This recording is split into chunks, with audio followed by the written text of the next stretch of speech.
Welcome to the CrashOut. Yo, man. What's going on, everybody? We are back, episode 58, CrashOut Podcast. And my gosh, I'm not gonna lie, y'all. This gonna be a crazy episode because we got a lot of drama to go over. So, grab your popcorn. It's gonna be a wild ride, man. But you already know I go by the name of Nano_Blast, but you can call me Nano. Mr. Khalid, man, let him know.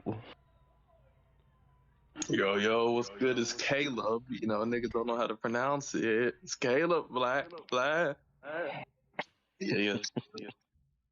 Chilling. It should be interesting. We got some interesting stuff to talk about, but I'll definitely get my perspective, and because obviously, there's a lot of narratives going around, but I'll try to keep it let me say unbiased but truthful. So we should be good. But no, we're definitely big Speedstorm news for sure.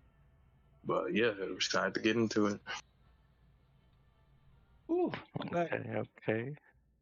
Mr. Sammy, man, I hope you washed your hands and are ready to go, man. Man, you know my hands are sticky. Pause. Nasty ass nigga, man. That's nasty. Nah, I'm good. Boy got the noodle chip fingers, man. Nah, that's you, man. You got Every the time we brown went out, you fingers. in the bathroom. You taking a half hour. Am I in the bathroom right now? I was in the just wanna bathroom. go Came to the back in 2 bathroom, minutes, bro. Man. Fingers though, you never can. Exactly, man. I don't even know if you wash your hands or how fast you came back. Caleb, how would you know that? You never stopped in the middle. He said he came back with sticky fingers. Exactly, you did. Bro, your video game controllers are at risk, bro. They're on life alert. That's business controllers, bro, not me.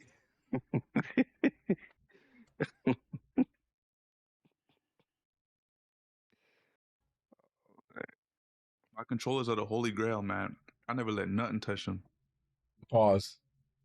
I take it out the box and I put it back in the box. Whoa. Sammy, you dirty dog. Mm-hmm. Yo, what up, Toxic? What up, Sonic? What up, Wolf? How we all doing today?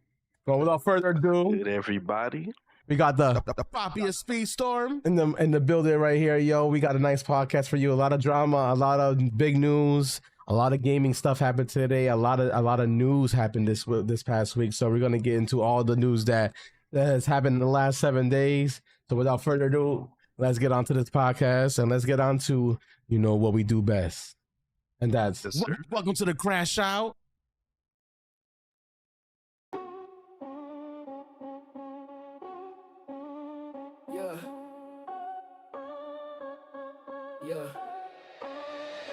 Welcome to the crash out. Put your seatbelt on me cause we about to lash out. If you hating on the crew, you getting thrashed out. Man, we going so fast, we about to pass out. Pockets for the gamers, man, it's time to ride out. Welcome to the crash out. Put your seatbelt on me cause we about to lash out. If you hating on the crew, you getting thrashed out. Man, we going so fast, we about to pass out. Pockets for the gamers, man, it's time to ride out. We covering the drama, we talking about your mama. We smoking on the ganja, we drifting in the Honda. We turning up with Sammy, one wingers with the family. Black flash jamming like a lammy, Nano always understanding. Yo, welcome to the crash out. Put your seatbelt on because we about to lash out. If you hating on the crew, you getting thrashed out. Man, we going so fast, we about to pass out. Pockets for the gamers, man, it's time to ride out. Welcome to the crash out. Put your seatbelt on because we about to lash out. If you hating on the crew, you getting thrashed out. Man, we going so fast, we about to pass out. Pockets for the gamers, man, it's time to ride out. Yo, let's get it. W theme song, by the way. W theme song. Yes, sir. Yeah, I actually love that theme song, man. It goes hard, man. It does. Facts, man. Facts. But hey, man, I guess we could start off with the Speedstorm stuff. You know, the tried and true of the podcast. But you know, I believe we had some super division stuff going on week one. Oh yeah, talk about it. Yeah, man, Mr. Caleb, man, you want to do your Speedstorm thing? Sammy said, "Talk about it," because he don't know what's going on in the speed.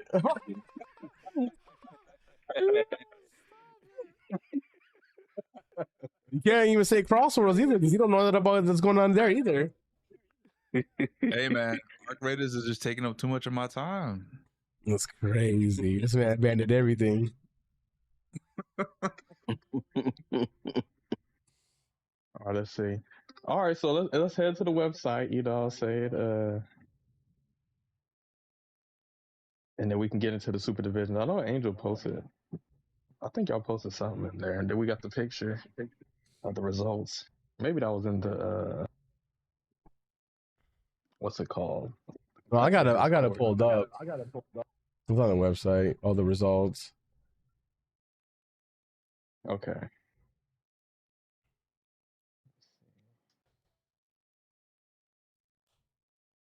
Hey, that's my cookie queen. Hey, let's go. All right, so what's it called? Divisions is finally back. This is 2026, and you know we had our hiatus of divisions. You know, I think we had a super divisions. What was it, season 4 or 5, and then we had the World Cup, and then I think there were some solo tournaments in between. But now we are back to divisions, new teams. So it was very interesting for week one. You know, the winners and losers in the matches, but. I guess we'll go over it. So I guess starting off, we have BRZ Pharaoh versus BRZ New Wave, Super Divisions Week 1, and we had this is BRZ Civil War, and the New Wave. This I believe that Team Angel is on, and they completely obliterated BRZ Pharaoh, 231 to 129. This is definitely a super team, that they put together. This is Angel joining, one of the what's it called, Trojan horses of the last season that took out a lot of people, and now they're even stronger. So let's get the damage. Yeah, man, y'all did y'all thing, man. Y'all put in work, man. I guess the score for the BRZ Pharaoh, we had Bronco 46 points. Tramal with 34, Danilio with 32, and Carter with 17. And then for BRZ New Wave, we had One Wing Angel leading with 68. We had Rayoni with 65, DK with 54, and 604 Lucas with 44. So, yeah, they dominated. They dominated. If you want to see the point standing for each match, you can go. I'll see it on the website. But yeah, I got greedy. Was the result for that. I got greedy that last race, guys. I was in first place. I wanted to get to 69 points. So I slowed down, not realizing how close Rayoni and I think it was DK was to each other. So when I slowed down, they both passed me instead of taking second. I got third. So I could have got 70 points, but I wanted to be spicy and get 69, but it didn't work out as planned. This is what happens when you're greedy, guys. Don't ever be greedy. Yep, so lesson learned there, yeah.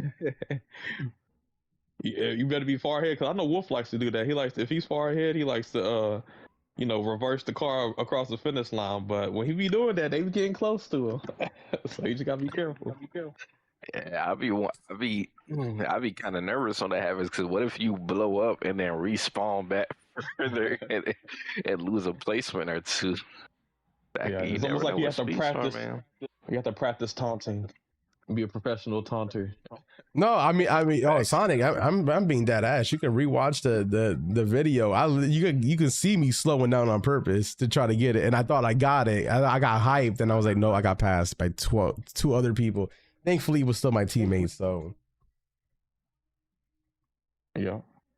But yeah, the next match we have the Burnout Bandits versus Ferrari KA, and we have the Burnout Bandits winning 187 to Ferrari's 173. So, a close match on this one. See, I think with this new divisions, teams that are closer in skill level, going to be playing against each other. So, this will make for better matches. So, as you can see, this was, I believe, almost a 10-point game. We had Gohan-san with 68, Lionheart 67, BB Killer 32, and then BB Guspool with 20. And then for Ferrari KA, we had Rosie with 60, Kylo Ren with 47. We had Meme Sultan with 40, and we had Rubus 2815 with 26. So that was the score for the Burnout Bandits versus Ferrari KA. It looks like the Burnout Bandits, new team, coming through week 1. So, and shout out to Ferrari KA because what's it called? The Ferrari team, man. Y'all been competing regardless of where y'all place. They've been here to compete and give it their all. So shout out. Hold on. That's a Ferrari fact. been coaching them this season? No, I don't think so. Remember, I think Ferrari he with the team Lamborghini. At this point. I think Ferrari is just solely focused on the Lowland Thunders this season. And trying to get that W from Final Boss, man. And now you got to worry about Final Boss, and you got to worry about the Dons again. Shoot, even you could even throw in Angels team, man, because that's a strong team too, man. So it's a couple teams, man. It's a couple teams you gotta watch out for. Shit, even some that I might not be mentioning, man. So you gotta be careful, man. Y'all hear about that new team that's trying to join last minute? No, who was that? I hear some OGs. Damn, you just trolling at this point. I heard from the grapevine that Maxi might be coming back. Nobody care. He ain't showing up for no tournaments. Nobody give a fuck. He ain't putting no money in his pocket. You know what I'm saying? That's like LeBron. That's like Michael Jordan not competing for the Bulls and the freaking NBA finals. Like, all right. Hey man, we know Sammy love him so Maxi, man. You know he that's number one Maxi player. That's his boy. A little shorty by the name of Giselle coming back to the game. That's crazy. That's crazy. He gone. Like I said, I'll give my props to the people who actually win in tournaments and throw money in their pocket and competing against the best and not in some. But yeah, we'll go on. But all right, next match we have Pure Country versus Team RB, or the RB team. So I believe these are two new teams this season for Super Divisions 1, and Pure Country won 239 to 103, so over 130 points. Pure Country won. So let's see the damage. So we had, for this team, we had Terrace Lynx, or Terrace LKS with 72. We had a Monster Road Zeus with 60, Foster Ginyu with 57, and Elsa's husband with 50. I'm not sure who Elsa's husband is, but that name I always see it. I'm not gonna lie. I think I know why they lost. Team Yeah, RB. it was a 4v2 for like a couple races, and then their captain came in the middle of it, and yeah, see, their captain only did 6 races instead of 10. So there were 4 races in with only 2 people. Okay, so yeah, just an unfair advantage. Even if they were, to get good placements, it's just only having 2 people. The team was literally RB driving. That's one of the things. There's a lot of new teams, but that's one of the things they're gonna have to adjust to, man. It's, because they could be on different time zones or different availability. So, remember when teams were doing that in the World Cup? That was nasty work. I think the biggest issue, and I found this when we were a team, is there are some teams they'll be like, "Oh, F your schedule. We want to run at this time." Even if it doesn't work for our team. It's like they want to run a certain day no matter what, and that that can be an issue too. So. I think honestly, whoever is going to be available at the default time probably got the advantage, because they could just say they want to, default for Sunday every day. Yeah, if there's a disagreement, then you just got to go to default. And if you ain't going to have people there, then shit, yo bad. Yeah, I feel like people can compromise, but sometimes they don't want to. But yeah, it was two people: Julian, 42, Remy, 31, Nitrous, 30. I will say Julian, the team captain, coming in with 6 races, ended up scoring the most points for his team. So shout out to Julian. That's why they They do probably have made some. sure they had to do it on the default day because they knew he'd probably This like. team has some. The team has some strong people. Seabass, I raced against Seabass. In the higher ranks, he's actually a good player. But looks like he No, was I mean the fact that he came in, did 6 races, and outscored everybody on his team. It's almost like the other team knew, okay, he can't play on this certain day, so we can get it to a schedule conflict. We at a sure dub possibly. Well, yeah, them playing with if Seabass plays, they definitely that's a soldier. But I mean, I don't want to assume that they did that on purpose, but things happen. Yeah, but I guess the next race we had the Ruthless Asinios. I don't know how to say that. It's the Ruthless Slingshot Assassinos. The S means slingshot. Oh, okay.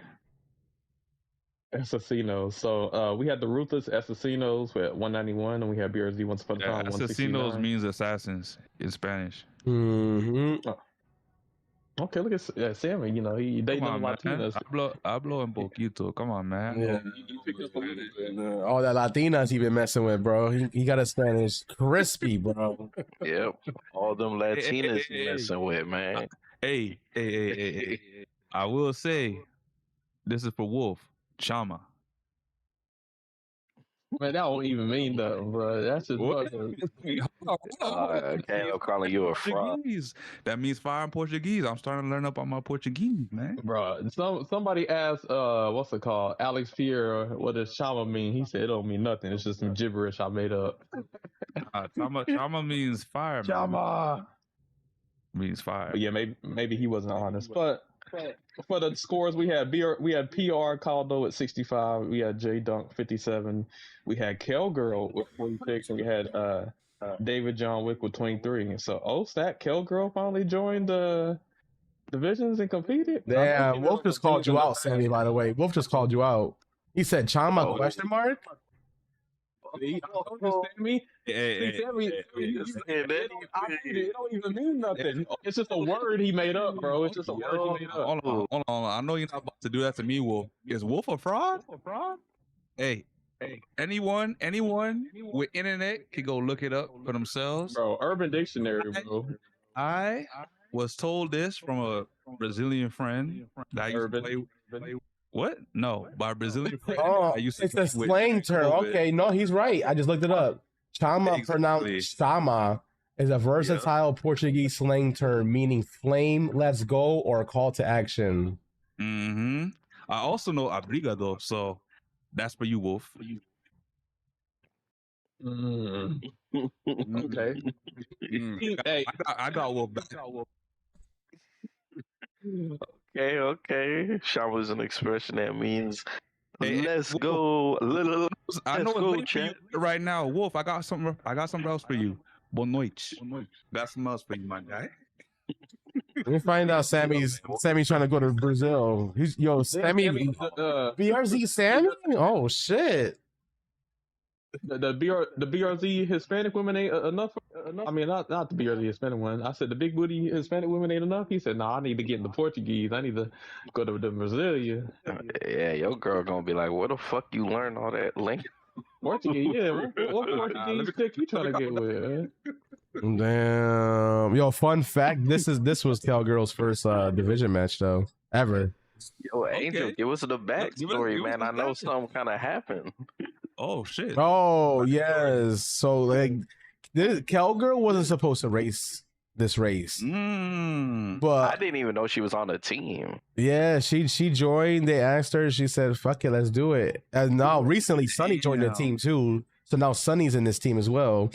So this team's getting stacked by the minute. He's on this same team as well. Yeah, he just joined it like a couple of days ago. Yeah, this was Cowgirl's first match. She wasn't supposed to race, but Iceman's power went out. Bad weather that past weekend. On this team too? Huh? Oh yeah, Iceman's the captain. Yeah, Iceman's the captain. Got iced out. Iceman got iced out. Yeah. Storm, And it went down, and we said, "Cowgirl, there's an emergency." She was like, "What's going on?"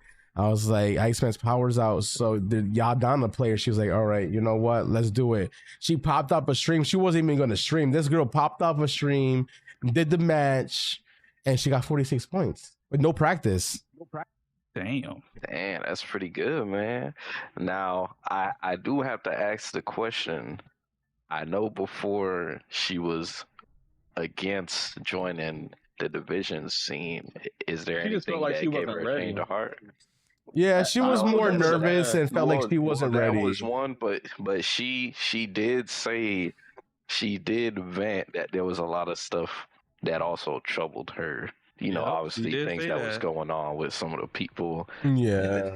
So, did she have a change of heart, or at least that's what it's looking like? But Nano, context, you did forget that even though she said she had, trouble with a couple people that were running, those same people that are running the scene aren't here running the scene.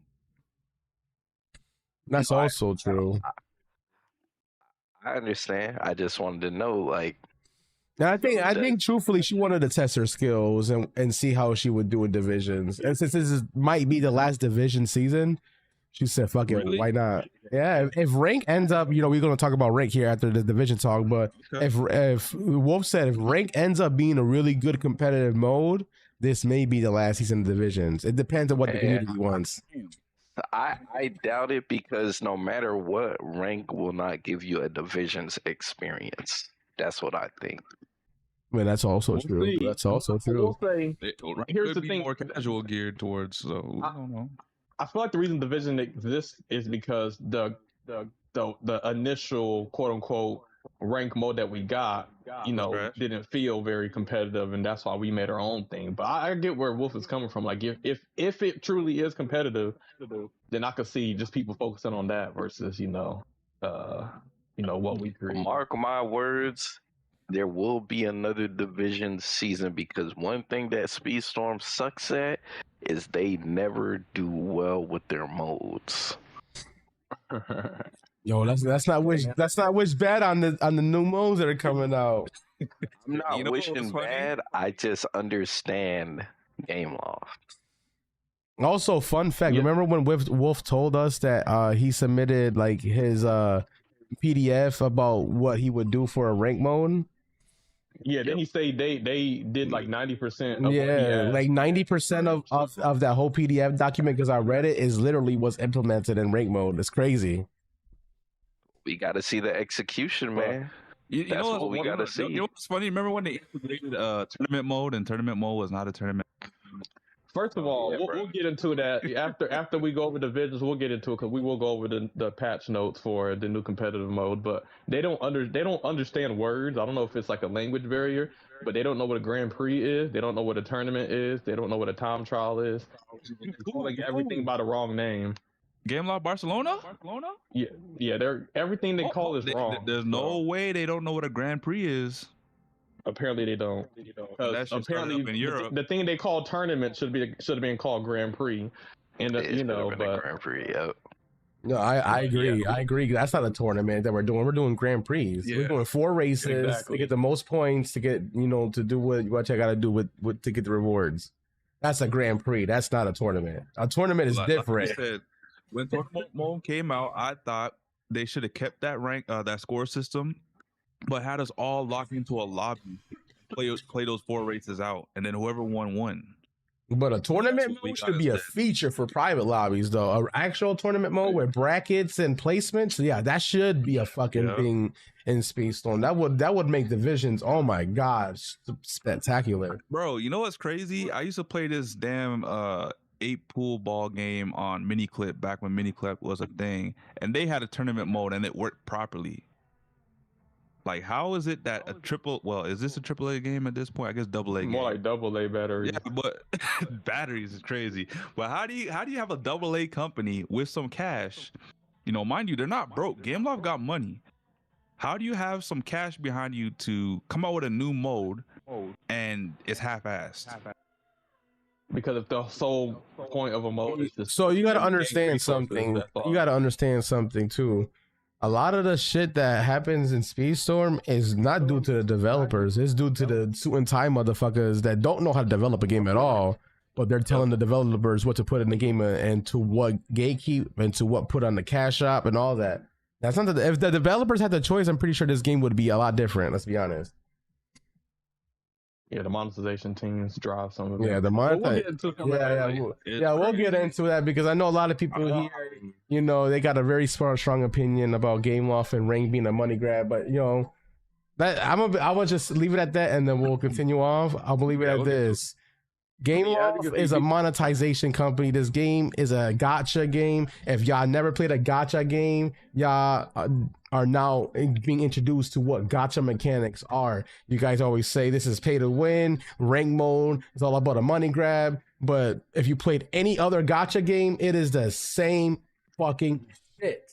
I played Destiny Rising. I played Diablo Immortal. All gacha games. They're all pay to win. You want to hit the leaderboards? You want number one in the world in those leaderboards? What do you got to do? You have to pay. That is the system of gacha games. Yeah. No matter how much you guys complain about Speedstorm and their monetization, at the end of the day, it is a gacha game, and there's no running back from that. AKA mobile game. It's, you know, the integration of mobile game and console games is here. And a lot of the practices that mobile gamers accept that console gamers aren't used to is now being brought to the forefront. So you know what I just mobile games are full of gotcha. About this, guys. Most of Game Loft's like Travi games that they developed, they're all gotcha games. Yeah, they're mobile. And not to talk shit about gacha games, because every single fucking gacha game that I have played so far is actually really fucking fun. It just sucks that it's all paywall shit. They put it behind a wall, but I feel like gacha game company, like there's video game companies like Expedition 33 that make games for the gamer, for the passion, for the art. And then there's companies that are like, okay, gaming is popular. How can we make money off of gaming? Okay, let's hire a team to make a game, and then we're going to monetize it so we can get paid. There's two different mentalities. So, you know, Game Loft is more on the suit and tie. How can we make money off of this new, you know, trend? So that's why we get. And it's obviously working for Game Loft because they're a multi-billion-dollar company.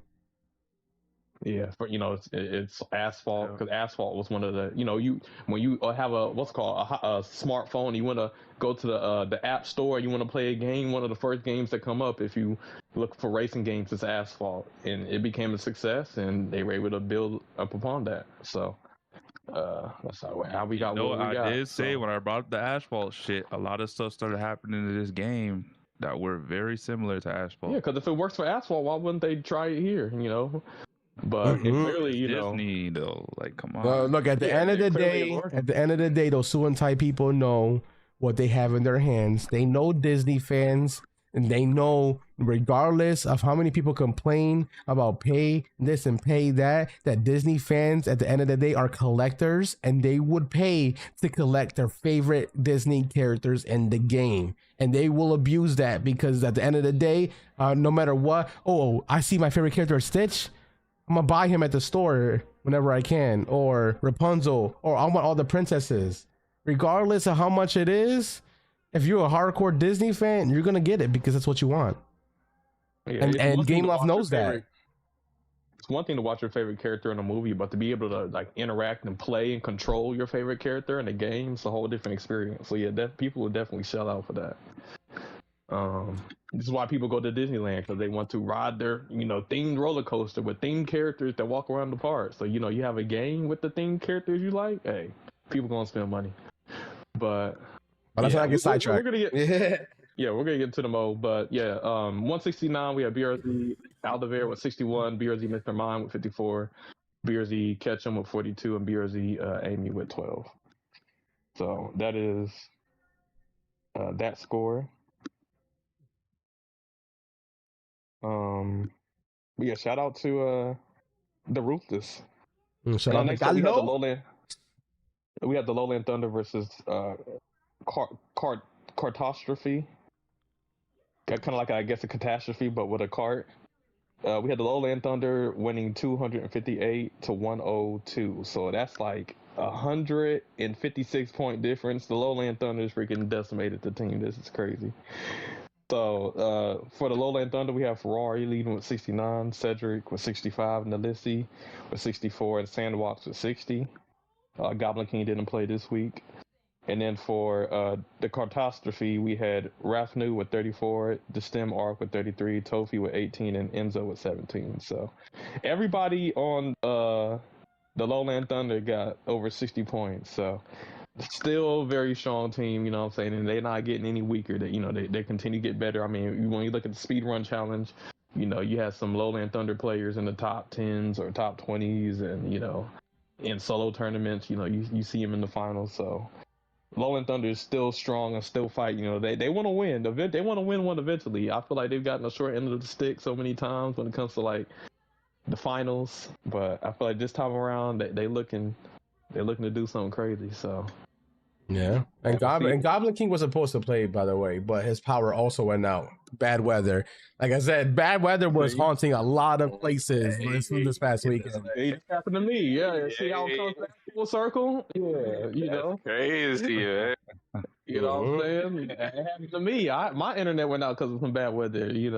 And people want to say, "Oh, you just faking." Am I? See what happens to you. Sometimes things happen out of your control. You calling karma, man? You calling karma? That's what you think? There might be a little bit of karma, man. Also, real quick, it's a real quick statistic of this race. Lowland Thunder swept every race but the last one. Damn. Damn. Why didn't they sweep the last one? What happened? One of the players was able to get third place. That was really it. That was literally the only race that they did not get the 1, 2, 3, 4. Listen, man. You got 60 points, 60 plus. That's kind of crazy. Listen, I still want to give my hats off to the team that went against the Lowland Thunders, because we all know how much, how strong that team is. That would be a hard matchup versus damn near any team. So, I hope the team that won against them the first round don't take it to heart. That is usually one of the better teams in comp. So, I hope they keep their heads up, keep it pushing, and I hope they took, if they look at the game tapes, I think I think there's a lot they can learn from it. So shout out to the team. I also got a question. You might know this, or maybe one of you guys might know this. What's the maximum points you can actually score as a team? 260. They were literally 2 points away. That's what I'm saying. The very last race. So is this like the highest? No, somebody did score a perfect score before. I don't remember what team, but somebody in my chat did say somebody in divisions did get a perfect score, and just don't remember which one. I don't remember. 160 is the biggest lead you can have. Interesting. Yeah. Also, y'all didn't know Catastrophe is Le Felice du Pucal, but they're just a name change. Oh, okay. So they're back. They just changed the name though. That's it. That's Felice du Pucal. Catastrophe. Yeah, that's interesting. I like the rebrand. I like the fact that they rebranded because that one season was just bad, but they came back. I like the fact that they came back. It looks like they're willing to get better, grow as a team. So that's always good to see. They probably we saw KNC and they just dipped. You know what I think? I think the reason why some of these teams, even if they might not have had the best seasons in the past, I think the reason why they stay is because, one, they like the competitive, Divisions is different from Speedstorm. Yeah. It's almost like a standalone game. Yeah, and they probably feel like they're learning a lot from it. Oh, most and getting better individually, so they keep signing up. So I mean, think about it this way, Nano. You can only learn so much by only playing against the competition you regularly face. If they're playing regulated, if they're playing ranked mode, and they're not seeing any one of us in there, they're not going to learn anything if they're playing the same people all the time. But have you go to division for a season, and then you start seeing players you never seen in lobbies before. You're like, what the hell is this? How they doing that? Now your brain turns on. It's like, shit, I got to learn some of this shit. How do you do that? So he jumped, he did that, he bounced, he got some momentum, and then they start picking up on things. They keep coming back because they're learning. They're getting better.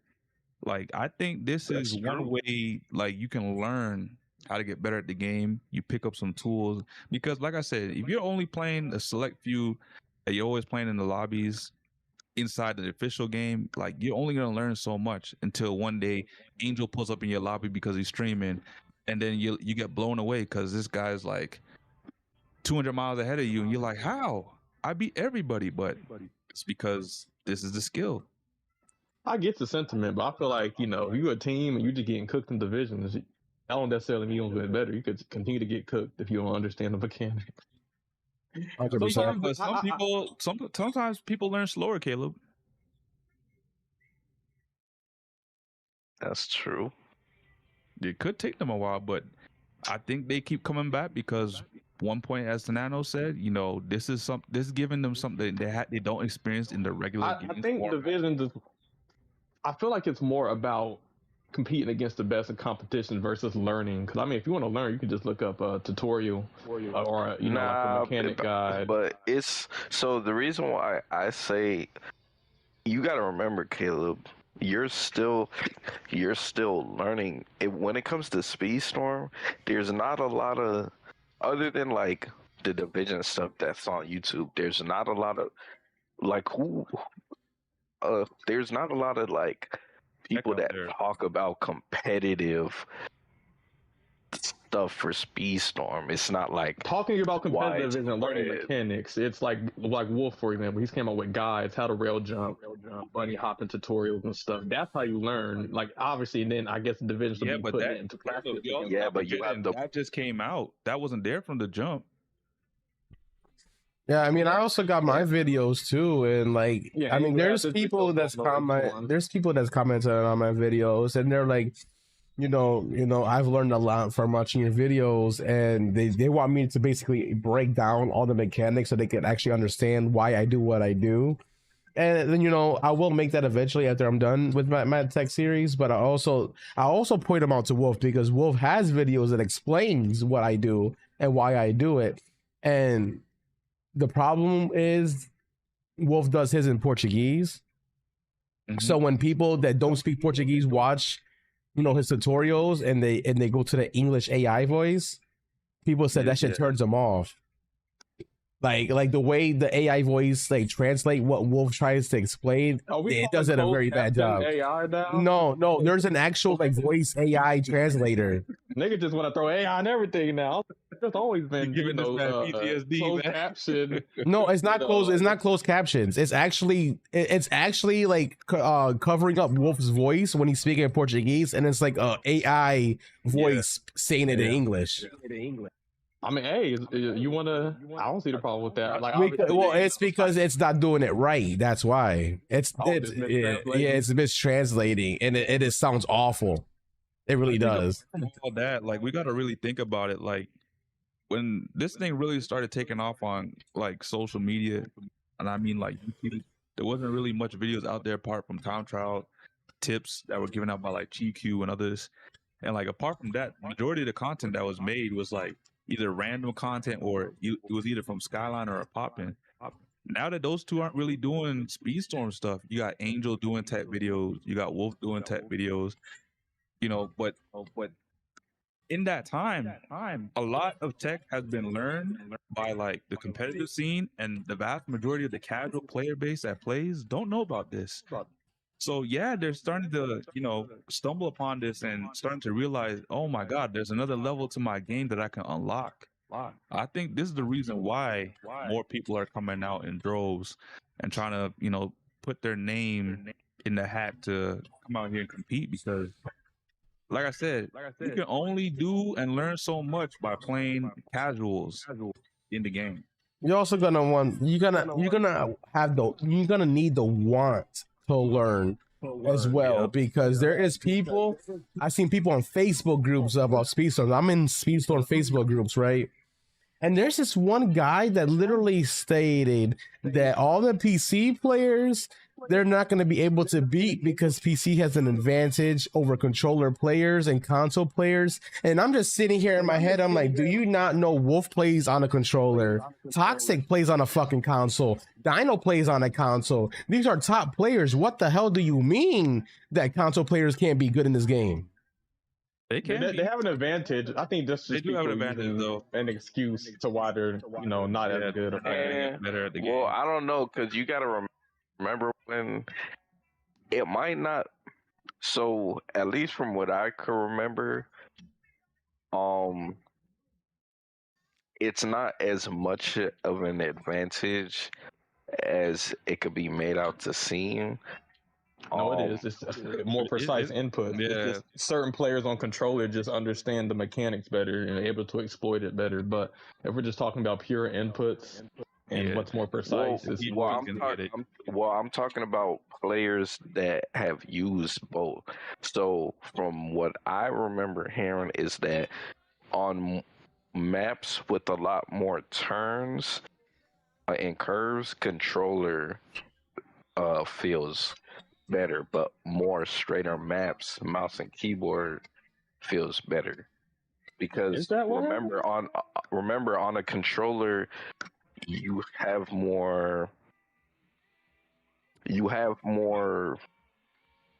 I don't know how to describe it, but the analog, you have more room where you could kind of move around while you're drifting, where you could control your drift. But Yes. keyboard is more like it's more straightforward. I don't know how to explain it, but All I know is that I the remember- last time I we remember talked about Ferrari- this, I remember Ferrari was telling like- me there was a clear advantage from him moving over. every the keyboard. no, every controller player that's with the keyboard ended up being faster once they got on keyboard. Ferrari literally was the one saying that Ferrari and Wolf were saying that they didn't think it was that big of an advantage.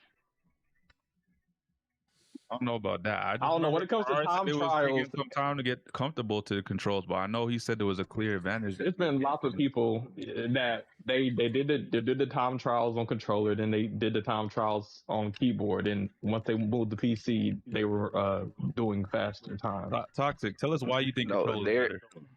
There but there has been people that have said that.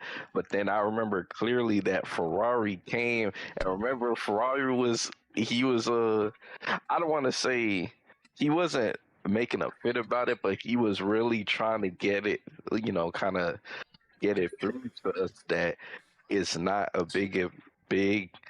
it's not as big of an advantage as we thought it was. You know what, Nano, you're gonna make me drop the interview with Soft Alice because I remember him talking about this. Nigga, you should have been. Hold on. So you're telling me this is the time that you're gonna eventually bring out the interview that's 2 years old? You should just release it just to release it. Just having it on some hard drive, just for it to potentially you lose the file forever. Like, I don't know. I just feel like you put in energy, effort into getting that interview, so you should release it and not Release just have the it in Snyder hard cut. drive. That's what they're saying. Release the Snyder cut. But We had this conversation last year and you still didn't release it. Hey, man.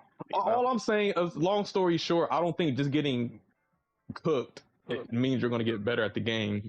Like, you can get cooked and not learn. You have to understand why you're getting beat. You have to understand, is it the characters, is it the mechanics, what are we doing wrong?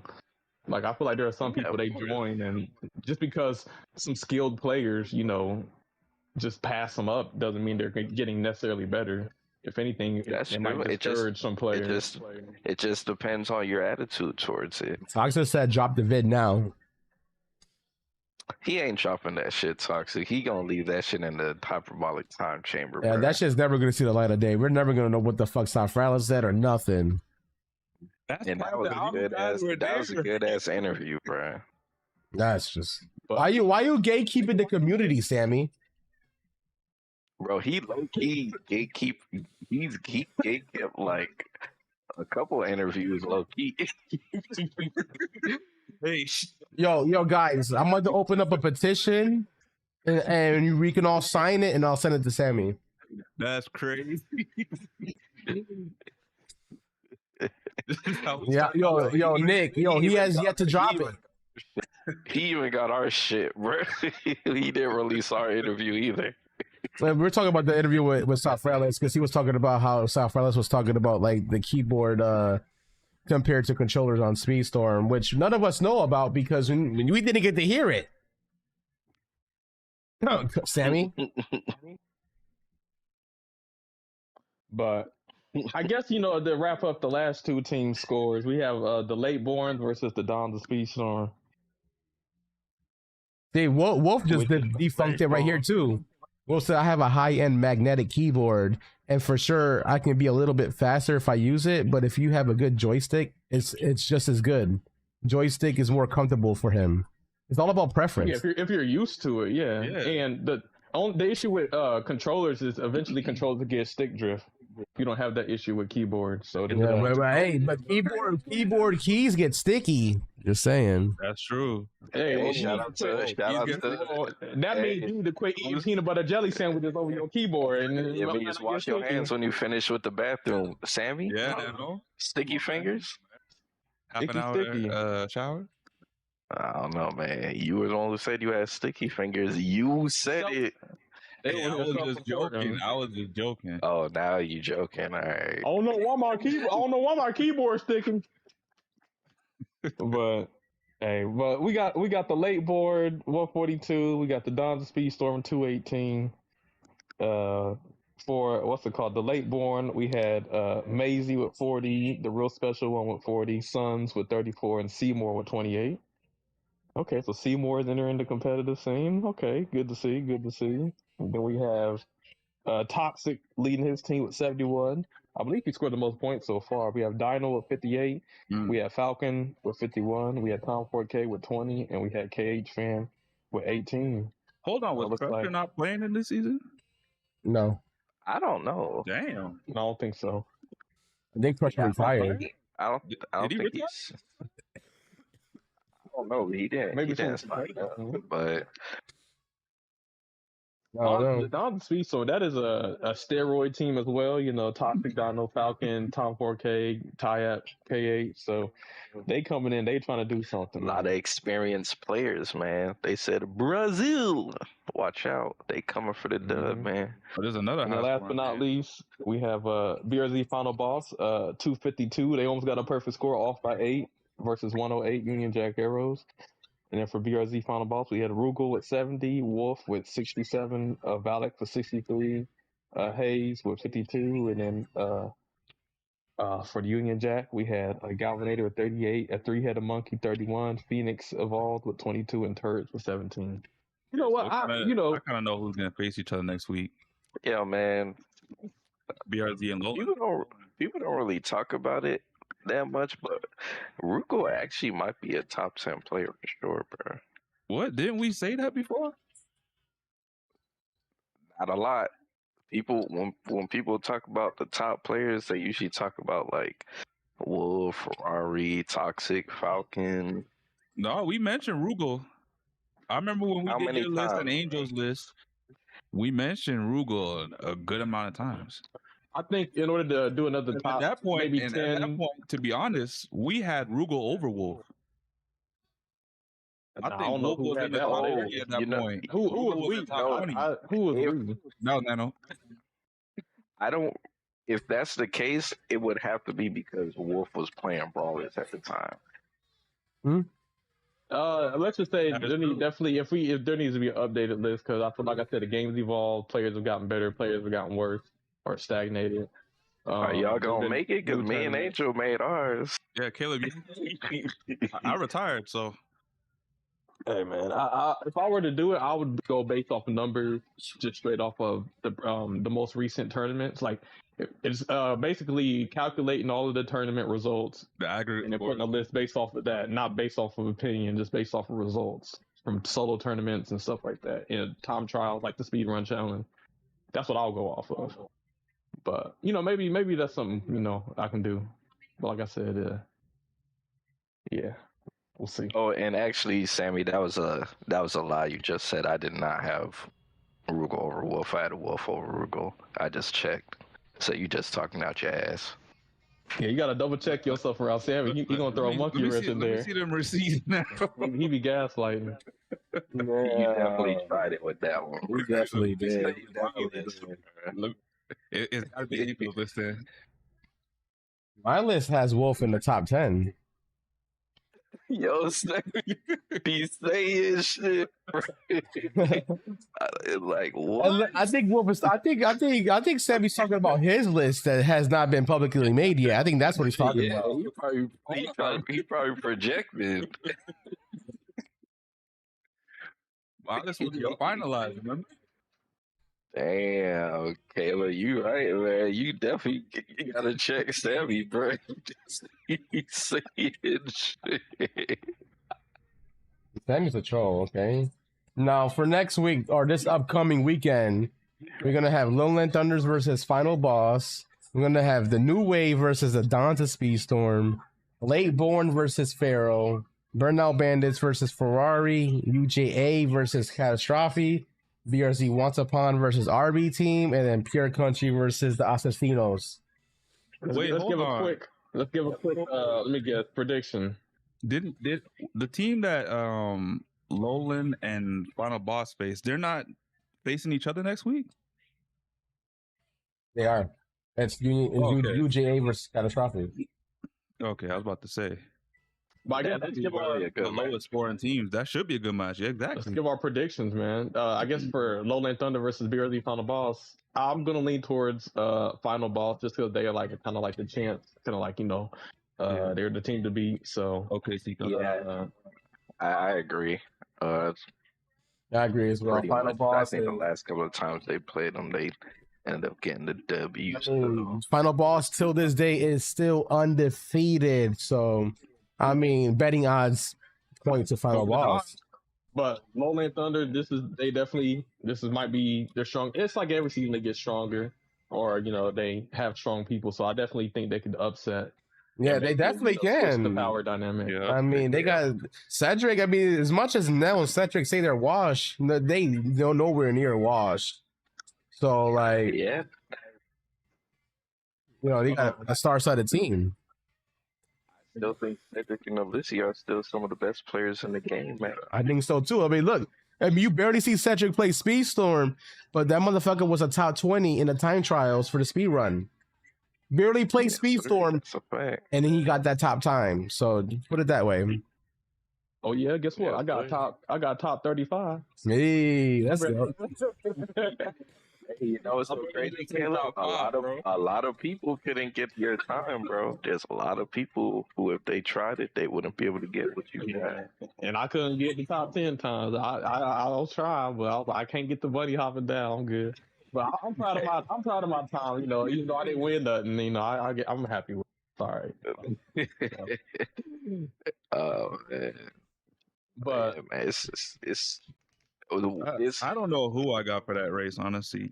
Yo, what up, Final Macy? Boss definitely. Final Boss, I think they understand that they can't slack versus this team. yeah, Man. it's gonna be good. It's gonna be fireworks. I got 6 out of 10 for BRZ. Like out of 10 races, I think they can win 6 of them. But it's that. Okay. So We'll you got a see. 60-40. Well, more like 55, but I rounded up. So yeah. Oh, I thought we were Okay, doing okay. what's it called for all the teams prediction. Oh yeah. We're doing. So the next one will be New Wave versus Don. I want to say Don. I think the Don will stay undefeated till they face Final Boss. I think Even then, I don't know. I'd have to agree. I think New Wave Agree. can beat them, but you guys definitely are the underdogs. This is the Vegas betting gods. You guys are the underdogs. But I think you have the skill to beat them. But the I Dons think definitely are the favorite. I'll say this: whoever wins between BRZ and Lowland, I think that's the team New Wave is going to face. Because Whichever team loses, I think that's the team that New Wave is going to wage, which is your team, Angel. So I think you gotta pay, like, as much as you gotta pay attention to your race, that's the race you gotta pay attention to as well. About 50 with Angel, you know what I'm saying? I feel like Angel was equally as skilled as, a lot of the top players of the Dons, but I don't know if everybody on your team is equal in skill level to like Dino and Toxic. And not to undersell them, but they're very good players, but You talking about Dino and Toxic, you can't forget Falcon and Tyat. Yeah, Falcon fucking and Taya, Taya. number one on the speed run challenge. You know what I'm saying? And guess what? Haz is not on this team, so you know there's no delayed system this time. Yeah. That's crazy. That's crazy. You only beat me because I had a delayed system. I was fucking you were running that. That's 50%. I think it's gonna be a good game. You know, I will say, you know, I have been learning a lot more of my mistakes. I've literally been practicing or been playing on private lobbies with Avi and a lot of them in the VC on a daily basis. Like that same mistake that cost me the finals in the solo tournament, I learned to not do that mistake ever again. So now, like I was practicing with Toxic, and you know, I had the same bombs. Instead of throwing them backwards, I threw it frontwards, and that was the only way I was able to beat Toxic was because I threw them shits frontwards. Now I keep learning. Yeah, because because you know I will point my mistakes because I will be a person that will be humble enough to learn from his mistakes and admit to his mistakes. If I would have thrown my bombs frontwards when it was that 1v1 versus Falcon, I would have won. That was the reason why I lost. It's because I was throwing them backwards instead of frontwards. You know what I just gathered for this too as well, Angel? Toxic is still doing his 1v1 training on Speedstorm. Hey, Toxic be gaming, bro. I promise you could be up at like 3 a.m. and if you hit up Toxic to play, he go answer. Yo, I You saying he don't swear. sleep? Look, yo, we were just chilling in the VC, you know, me, Abs, and we were just vibing, right? He's like, yo, let's do a private lobby. I was like, fuck it, whatever, right? I shit you not, like 10 minutes later, Toxic comes in the VC. What are you guys doing in here? I swear to God, that was the first words that came out of his mouth is, what are you guys doing in here?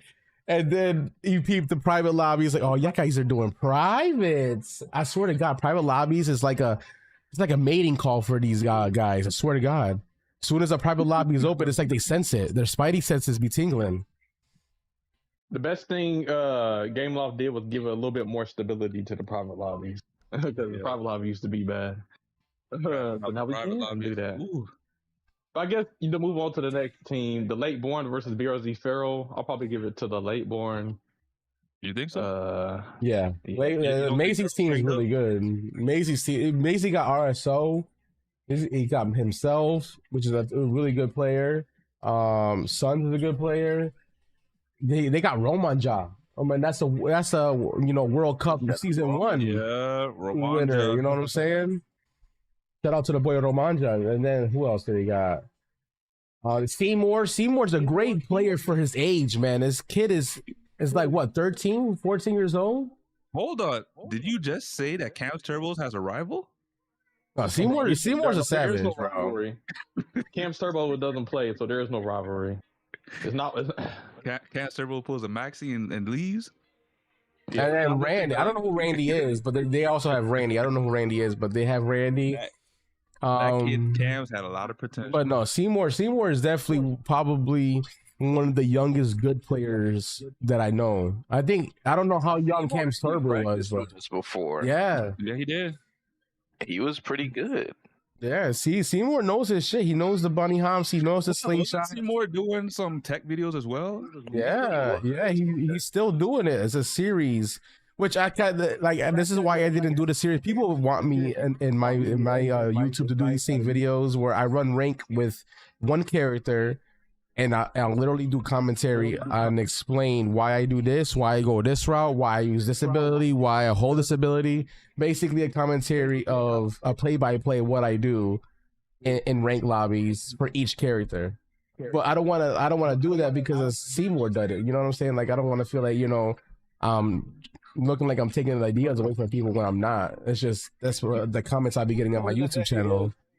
You looking Everybody, out for Seymour? I don't think that. I feel like no idea is unique. I feel like a lot of people will see something and do their iteration of it. I don't think we know the saying. Everything the sun has been done.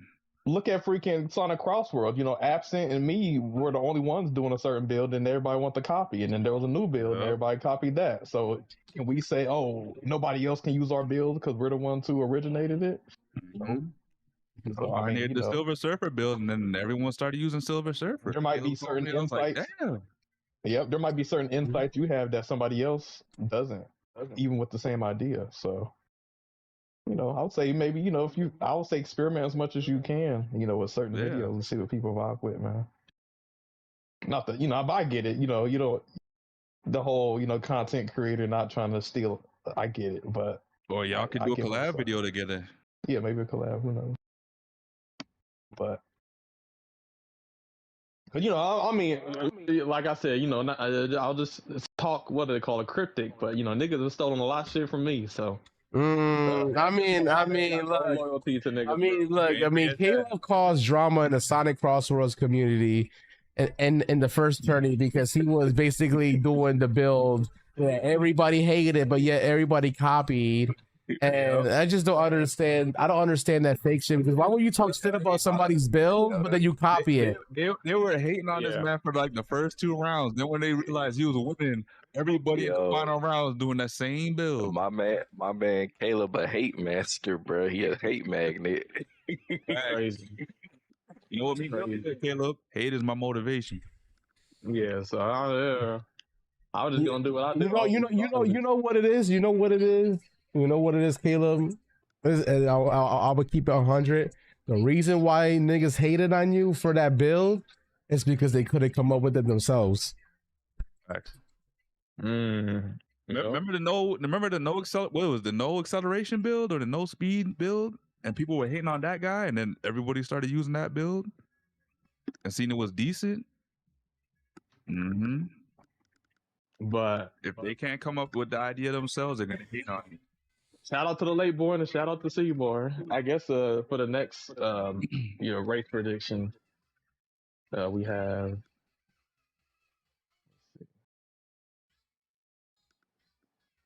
The Burnout Bandits versus Ferrari KA. I'm going with Burnout Bandit. I agree. Same. Ferrari KA, but God, man, if Ferrari's not training them up, man, I can't.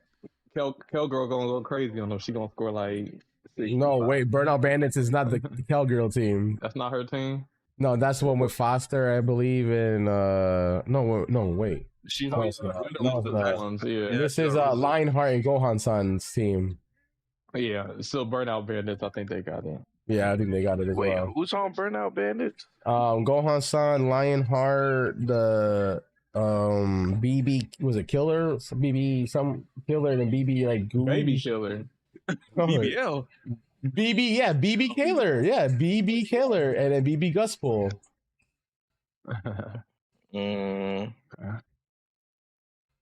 Man, I'm gonna go with Ferrari KA, man. Oh, okay. He said, "Look, man, if they win, I win big." Okay, I see you. You a betting man. Nano, why don't you coach them up, man? Why don't you coach up Ferrari KA? Man, Nano don't even play Speedstorm. hold on. Why don't you coach them, bro? Man, I'm retired. Exactly, perfect for you. You don't play no more. You can pass on your knowledge like a coach, man. I ain't about to hop on the game to pass on knowledge. What? No, you got all the knowledge, bro. Let the other people thrive. You all the knowledge that you can find. Man, the Dons versus Final Boss in the chat right now is crazy. Damn. Man, yo, Toxic said Forge did. Don's up on BRZ is crazy. Hold on. We could do a vote. Hey, yo, we got Wolf. Wolf was like, "You ready to lose next week, Toxic?" Like, yo, these motherfuckers are already talking about next week. That's crazy. Let's do a poll. To be fair to Toxic, the Dons are technically the first undefeated team ever. Mm-hmm. I mean, one could say Brazil only got up there because the Dons disbanded. So I'm pretty sure Wolf is trying to get that narrative out of here, man. He's like, we're the number one team, so it's gonna be a tight match. That's gonna be the match to look out for. I mean, Yeah, they gotta live up to their name, man. They gotta prove that they are legitimately the final boss.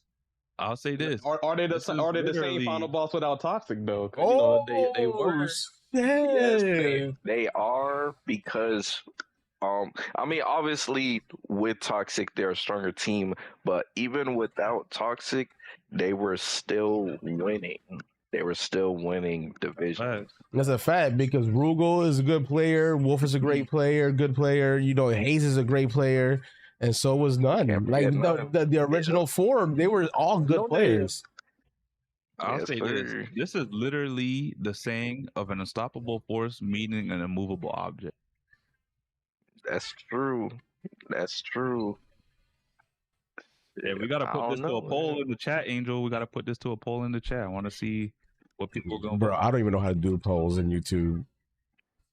Dang. I've never done a poll on mod YouTube. status. But I think I gotta be logged into it. Yo, what up, Effortastic? The next match we got is UJA versus Catastrophe. I'm giving it to UJA.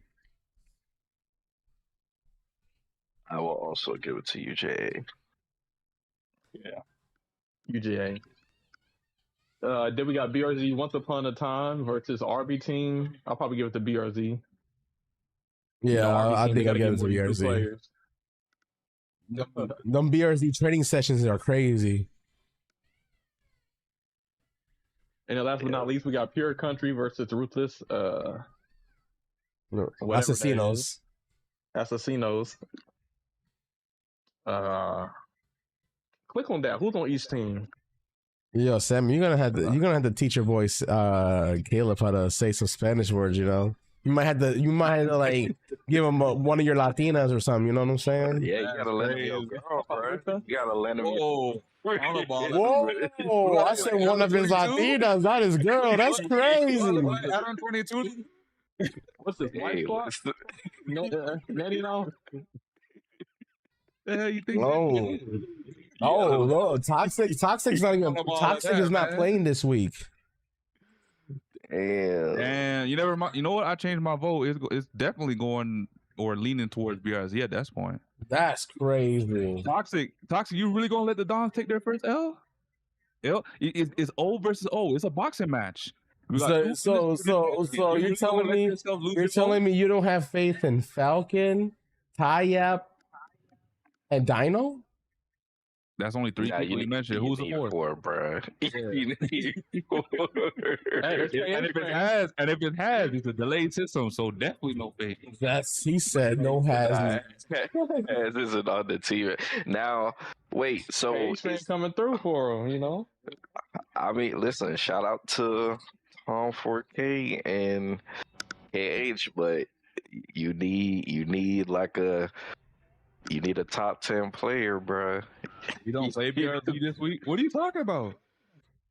Oh, I think they play next week. You're right. They don't play this week. Next week. Yeah. To go miss that match, bro. Ain't no way. Too much on. I was looking forward to face Toxic this week, but you know he got sport and he wasn't able. He has a game that day, so he's not able to show up. But hey, we're gonna meet again.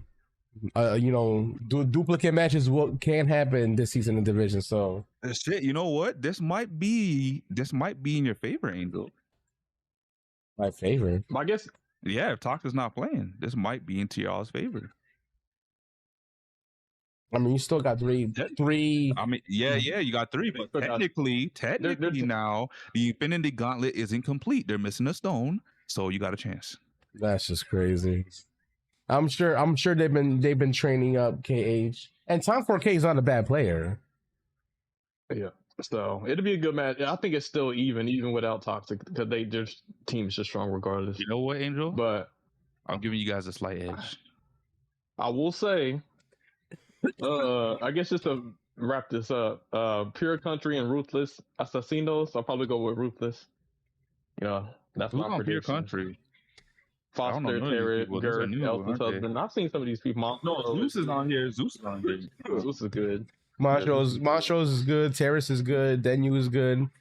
I mean, a lot of these players, I see Elsa's husband a lot in ranked, and they're a good player too. So, but you know, I believe in my, I believe in my peoples. I believe in my boy Carlo, Iceman, Cowgirl, Sonny. You know, David's been in the lab. Jay's been in the lab. They've been improving as well. So, you know, and then they got Sonny too now. So, like, you know, they got a strong team. Yeah. We, you know, But we. yeah, And that is all the matches. that is all the matches. So okay, now that divisions is covered, so you know, make sure you stay tuned this weekend. You'll be able to catch all the matches. You know, maybe you'll pick up some skill. You know what I'm saying? So make sure you know if you in the Speedstorm community, you like kart racing, you like watching it. You know, make sure you check it out. But now we do have some big news. So for season 18, I think the first thing that got announced is it will be the Lightning McQueen car season. It will be Radiator Springs. I believe they even posted some pictures of a sneak peek of what's it called, the maps. So I guess we could check that out. But then once we check that out, we can get into the rank mode, which Yes, you know sir. they're finally showing that there's going to be a Grand Prix. There's going to be ranked, finally a competitive mode within the game. So. So does this mean regulated is gone? It might be gone. It might not. Oh, then one way to Yo, find that- out, man. We got- Toxic. We're gonna be talking about that right after the rank and Grand Prix We talk. got you. Yeah, that's got the you next with the thing. drama We talk. got you. That's the next thing. We got drama all night for y'all. I know you guys been fiending the on it. drama coming, man. Like Don't worry. Don't worry. Get your popcorn and tea ready. Well said that. Sound like Yes, Toxic. He's sir. thirsty. That brother's thirsty. He's starving. Yeah. So, did we go over the roadmap? Oh, there was a lot. Hold on. Before we get into the notes. Yeah, we did the roadmap already. Okay. What about the picture leaks? Yeah, we did that I last just week. didn't. Oh, they showed the pictures of the track. Yeah. Wait, hold the on. the picture of the track. We talked about the leak. Look, check out the CrashOut chat. I just sent it. Yeah, I got it. I got Put that it. up real quick. That is new news right there. Is the track that they showed. Yeah, that was actually That came out in yesterday. our that was in our Discord server. I passed through it yesterday. Yeah, let's go over real So quick. yeah, That actually they did show what the track looks like. So here's It looks good. wait, what? This look good. You know what would Does be look nice? There Hot it is. take. Is this a hot take? What if, Speedstorm allowed us to do like a open map kind of mode where you can just drive in the map without mean any like Mario race? Kart? I will say Yeah, this map looks amazing from the four does. pictures that I've seen, and the fact that you can go into the freaking speedway. If you notice, the road leads into the speedway, so I almost guarantee you there's gonna be a variation that is just you guys racing in the speedway. but the speedway look kind of Yeah. small though. It's not the Daytona type of track. It's the one where he was learning how to drift with the old car, Which is perfect because we're gonna be drifting. That's perfect. I think it might be just like one little road where you drift in and out of. I don't think it's gonna be like inside the track. From this picture alone, it doesn't look like the I mean, fact that look, you can see it right here. You can see a little bit of it right here when you enter over here, and you see it right here. there's two different paths into it though, because if you look to the far right, there's like the uncompleted side of the Right, stadium. right. Yeah, it's gonna be variation because Yeah, these variations. You know how variations lock pass up and whatnot, and there could be a variation where these entrances are locked up and it's just a circle or the oval.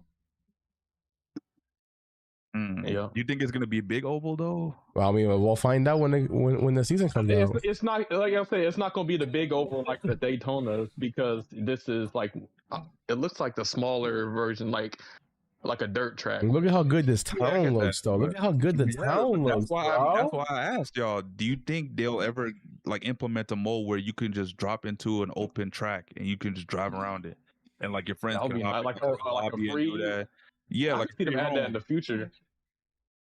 Yeah, they got the whole No. town. No, like look at if you actually zoom in here, bless you, you can see it looks like Bless you. that's Tomater right here by the finish line. I don't know if y'all can see that. Sign. Yeah, I don't know if that's a little like, hey, that's one of the racers. I mean, he was lead, but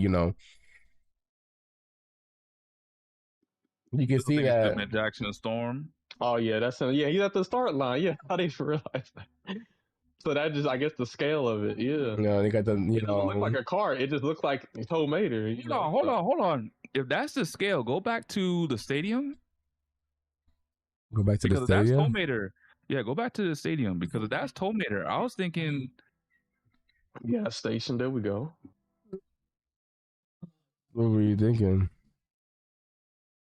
the like based on the scale, the stadium was tiny, but if that was Tomater at the starting line, Right, like exactly. The image ain't Yeah. doing it justice. yeah. This is gonna be a nice. I wonder how many variations this map's gonna be, but man, Radiator Springs, man, this is gonna be a nice map. Yeah, and I looked back at what's it called? The picture or our podcast. This was released after our podcast. I posted in the CrashOut chat. It was just a picture of the roadmap. We didn't do that last week. We went over the didn't. leagues. But technically the leagues were the roadmap.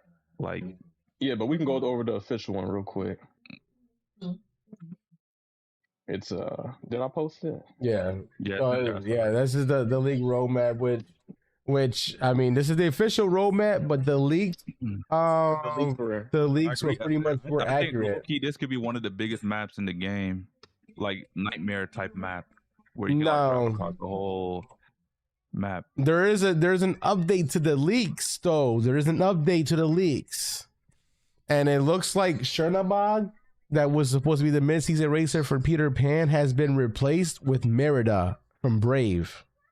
Big news for your Disney I thought princess you were fans. saying a Peter Pan character was getting replaced with somebody. I was like, what? No, it's the mid-season for the Peter Pan season. So hold on, Chernabog. who was the racers for Peter Pan again? Was it Hook, Peter, and Tinkerbell. Tinkerbell? Probably Yeah. Tinker. Which fun fact, somebody crashed out in my channel and commented and said, "No, Wendy, throw this game in the trash." Like they were big mad about Wendy not being the league racer for Peter Pan, and they said, they said they're not playing the game no more. You know what? I can kind of see why they're upset because Wendy's very pivotal to the story too. Because like I said, I've been saying Tinkerbell could low key be, his epic crew member, and Wendy could be in there. Because initially, what I thought it was gonna be Peter, Wendy, and Captain Hook, but once a lot of people started saying Tinkerbell, I was like, I mean, yeah, that could work too. But who would be his crew member? The Lost Boys? Like that doesn't make sense. But I'm gonna tell you, like I told that guy that was mad about Wendy not being in there. Tinkerbell is by far the more popular character. Wendy is popular, Yeah. but Tinkerbell is the more popular Tinkerbell's more character. popular. Tinkerbell was also a former Disney princess, mind you. That's big too. They would be stupid to not put Tinkerbell in the season. Hold on. You say that, Angel, but if we talk about the Mulan season, what did we all say? Well, Mulan didn't get a season, but what did we all say about Mulan? Mushu's too damn popular to be crew, and he was crew. So I don't think popularity matters. But a former Disney princess. I mean, I'm sorry, but you can't use that same argument over a Disney princess versus Mushu. Come on now. Come on now, Sammy. What's it called? I am just looking at this roadmap. We got cards, villains, and then Peter Pan. The issue I have with it is they're starting to do this pattern recognition. It's like every season we're not getting new environments every season. It's every other season. Yeah. It's almost like kind of like how we had the Zerg season, the Zerg and Sonic, I need you to open up your ears, my guy. I literally said she was a former Disney princess. Former Sonic.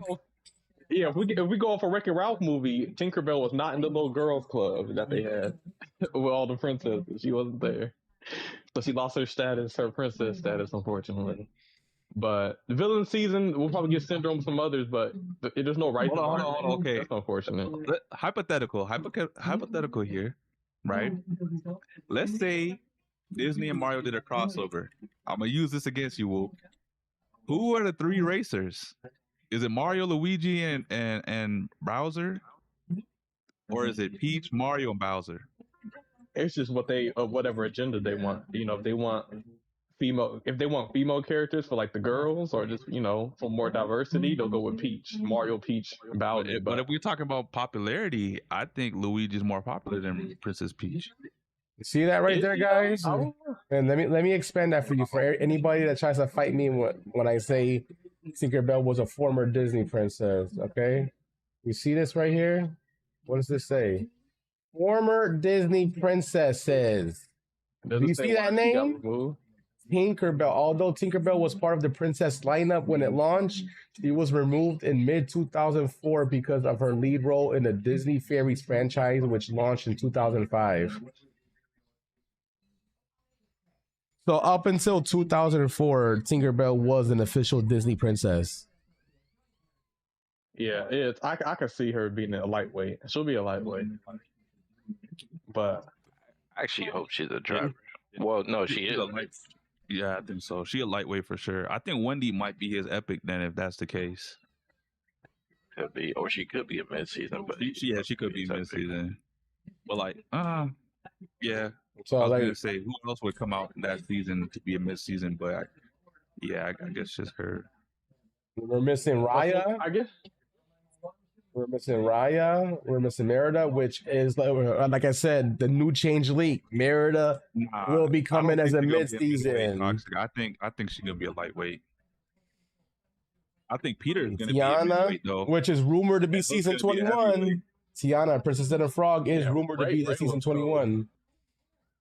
And then Pocahontas. That's the last. There's only 3 official Disney princess that's missing, which is Pocahontas, Tiana, Merida, and Raya. And Merida is leaked to be in the Peter Pan season. So we're officially be missing 3 princesses when Merida comes out.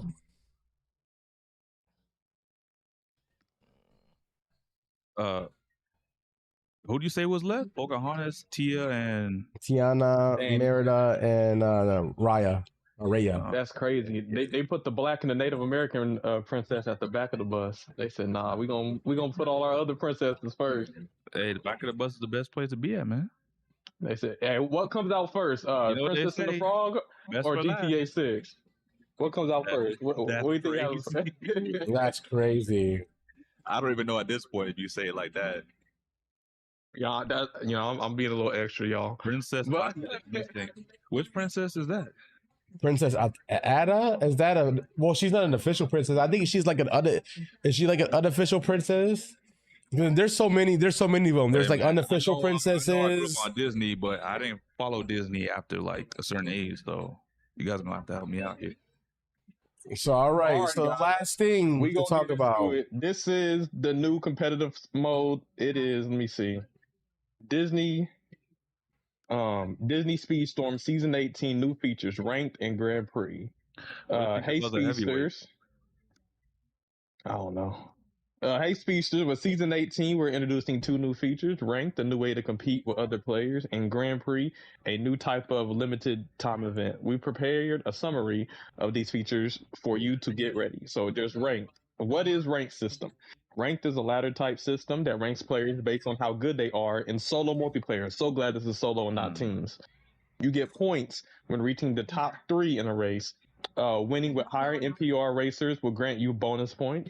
The amount of points you earn determines the position and what league you are in. So when it says top 3, I wonder, does that mean there's going to be like races of 6 or is it going to be 8? Because if it's going to be 8, but it's going to take the top 3. But just the podium, okay. Yeah. Like, remember how we had ranked back in the day and like top 3 would get the most points and like 4th place, like you just didn't lose points? Yeah, and I guess that's consistent with streaks, because I believe if there's like a race of 8 people, if you get top 3, you keep your streak. If you get 4th, you lose it. So maybe something similar like that. Unstoppable day 1? Who said that? Oh, what? Oh, yeah. Yeah, you already know. Note that when losing a race, you lose rank points as well. So try to win as many races as you can to progress to a higher league. Additionally, you will be getting the same amount of points regardless of the win streak. So, okay. Like that. What are the leagues? The rank system is divided into 7 leagues in brackets containing players of similar skill level: rookie, expert, master, grandmaster, challenger, legend, and unstoppable. Each league has a certain amount of points that need to be earned and maintained in order to stay there. the better league you're in, the better rewards you get. The 7th league, called Unstoppable, is the top league, and only a certain number of players can be there at the same time. In Unstoppable League, your reward depends on the position you are in. So try to get even more points once you enter the top league. I'm not gonna lie. Hold on right there. I don't know why they got Challenger in front of Grandmaster. If anything, I'm putting Challenger after like Rookie or Expert. Like, that's kind of yeah. Because like most ranked games, yeah, Master, Grandmaster, and then it's like whatever Apex Predator, Legend, whatever they want to call it. I think truthfully, Unstoppable and Legend should switch. Like Unstoppable should be there, and then once you reach the end all be all, you should be considered Legend. You're at Legend status. I think Challenger should be between Expert, Master, and then you got Master, Grandmaster, Unstoppable, then Legend. I think that's how it should be. Yeah, and I think that should be the order of what it should be. Legend should be the end all be all, because you know at that point you Legend, which I think the Unstoppable is a top 100. I don't know why, but I just feel like the Unstoppable, since they say a certain amount of racers, I feel like it's just going to be the top 100. I think it could be a top 100. Legend probably like top 1,000. Challengers probably like top 2,000. Grandmasters like top 5,000. Like I think it's going to be done that way, and then the vast pool of everybody else is going to be in the bottom 3 ranks. All I'm saying is y'all better be prepared, because day one, Poppy, 3 o'clock in the morning, popping up a stream. 3 o'clock in the morning, y'all. 3 o'clock in the morning. Y'all want to hop in on rank? I'm gonna be on rank at 3 o'clock in the morning, going crazy. I'm gonna be there too. So we gonna be going against each other. Yo, I'll be watching. Every man for himself. The race for number 1 in rank officially happens February 12th. This to really help my top 10 list. Y'all talking put a list together. Yeah, we'll see what happens now once this competitive mode comes out. Then I'll really have some information for a list. Yo, truthfully, also, I didn't really play the Sonic rank, but was it Sonic rank the same way where that top 3 was the only way you got points? Yeah, pretty much. Yeah, once you hit the highest rank, if you get anything on the third, so you staying there waiting for Sonic to get their idea to get this? No, but I'm just saying it's very similar. So people that did play Sonic rank, they could get familiar with how Speedstorm is going to do it, because they're going to do it pretty much the same way with the top 3 only getting points. Yeah. Yep. Oh, just real quick before we move on, it says winning with a higher NPR rate is for grant bonus points. So that means you have to get your character up in rank before for bonus? Like, you know what I'm saying? Like, what do you think about that? Winning with higher NPR races will get you bonus. Damn, Wolf said I already got the day off too. Damn, looks like everybody's about to play this mode on day 1. Will that count? Will that also count for Supercharged then? I don't. It doesn't say nothing about Supercharged. They didn't say nothing about it. They didn't say nothing about it being regulated, unregulated, supercharged involved or not. We still got questions about that. Use supercharged characters. I'm not gonna lie. When it says higher NPR, that makes me think if you have a character that's maybe like, I don't know, NPR 11, you'll get less points in ranked mode versus a character that you have NPR 40. Yes, that's what it sounds like is NPR, and NPR is the ranked. So whatever your NPR rank is for your racer, whatever racer you use, you get bonus points. So is it kind of almost like incentivizing you to increase their NPR before you take them to this? Well, NPR is competitive because this NPR now is called NPL. So if they were talking about NPL, they would have said NPL. No, this is NPR. So this is your rank for your racer in ranked. Okay.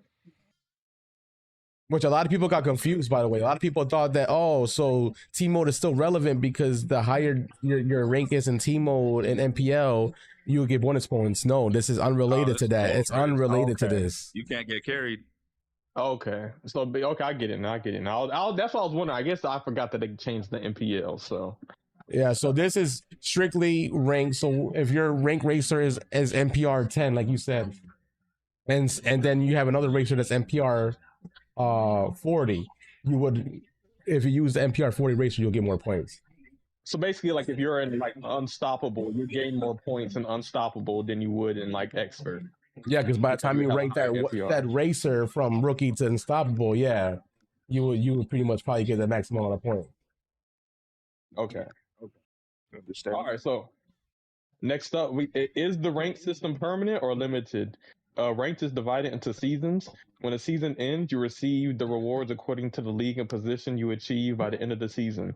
For the first few times, once ranked season ends, the score will be reset for all Hold on, players. a reset all the way? I think it should just reset you down a couple leagues. No. Well. Let's Keep keep going. going. In the future, when a new season starts, you will be starting from the league you got in the previous season. If you are inactive for some time, your points will be gradually deducted, and you will move down the ladder in subsequent seasons. So this is just the first few times. After that, you will stay in your rank. So I think they're just probably resetting it for the first few times to just, give it a test go. And then once they got the formula down, then they'll start, not resetting you. How are the So rewards?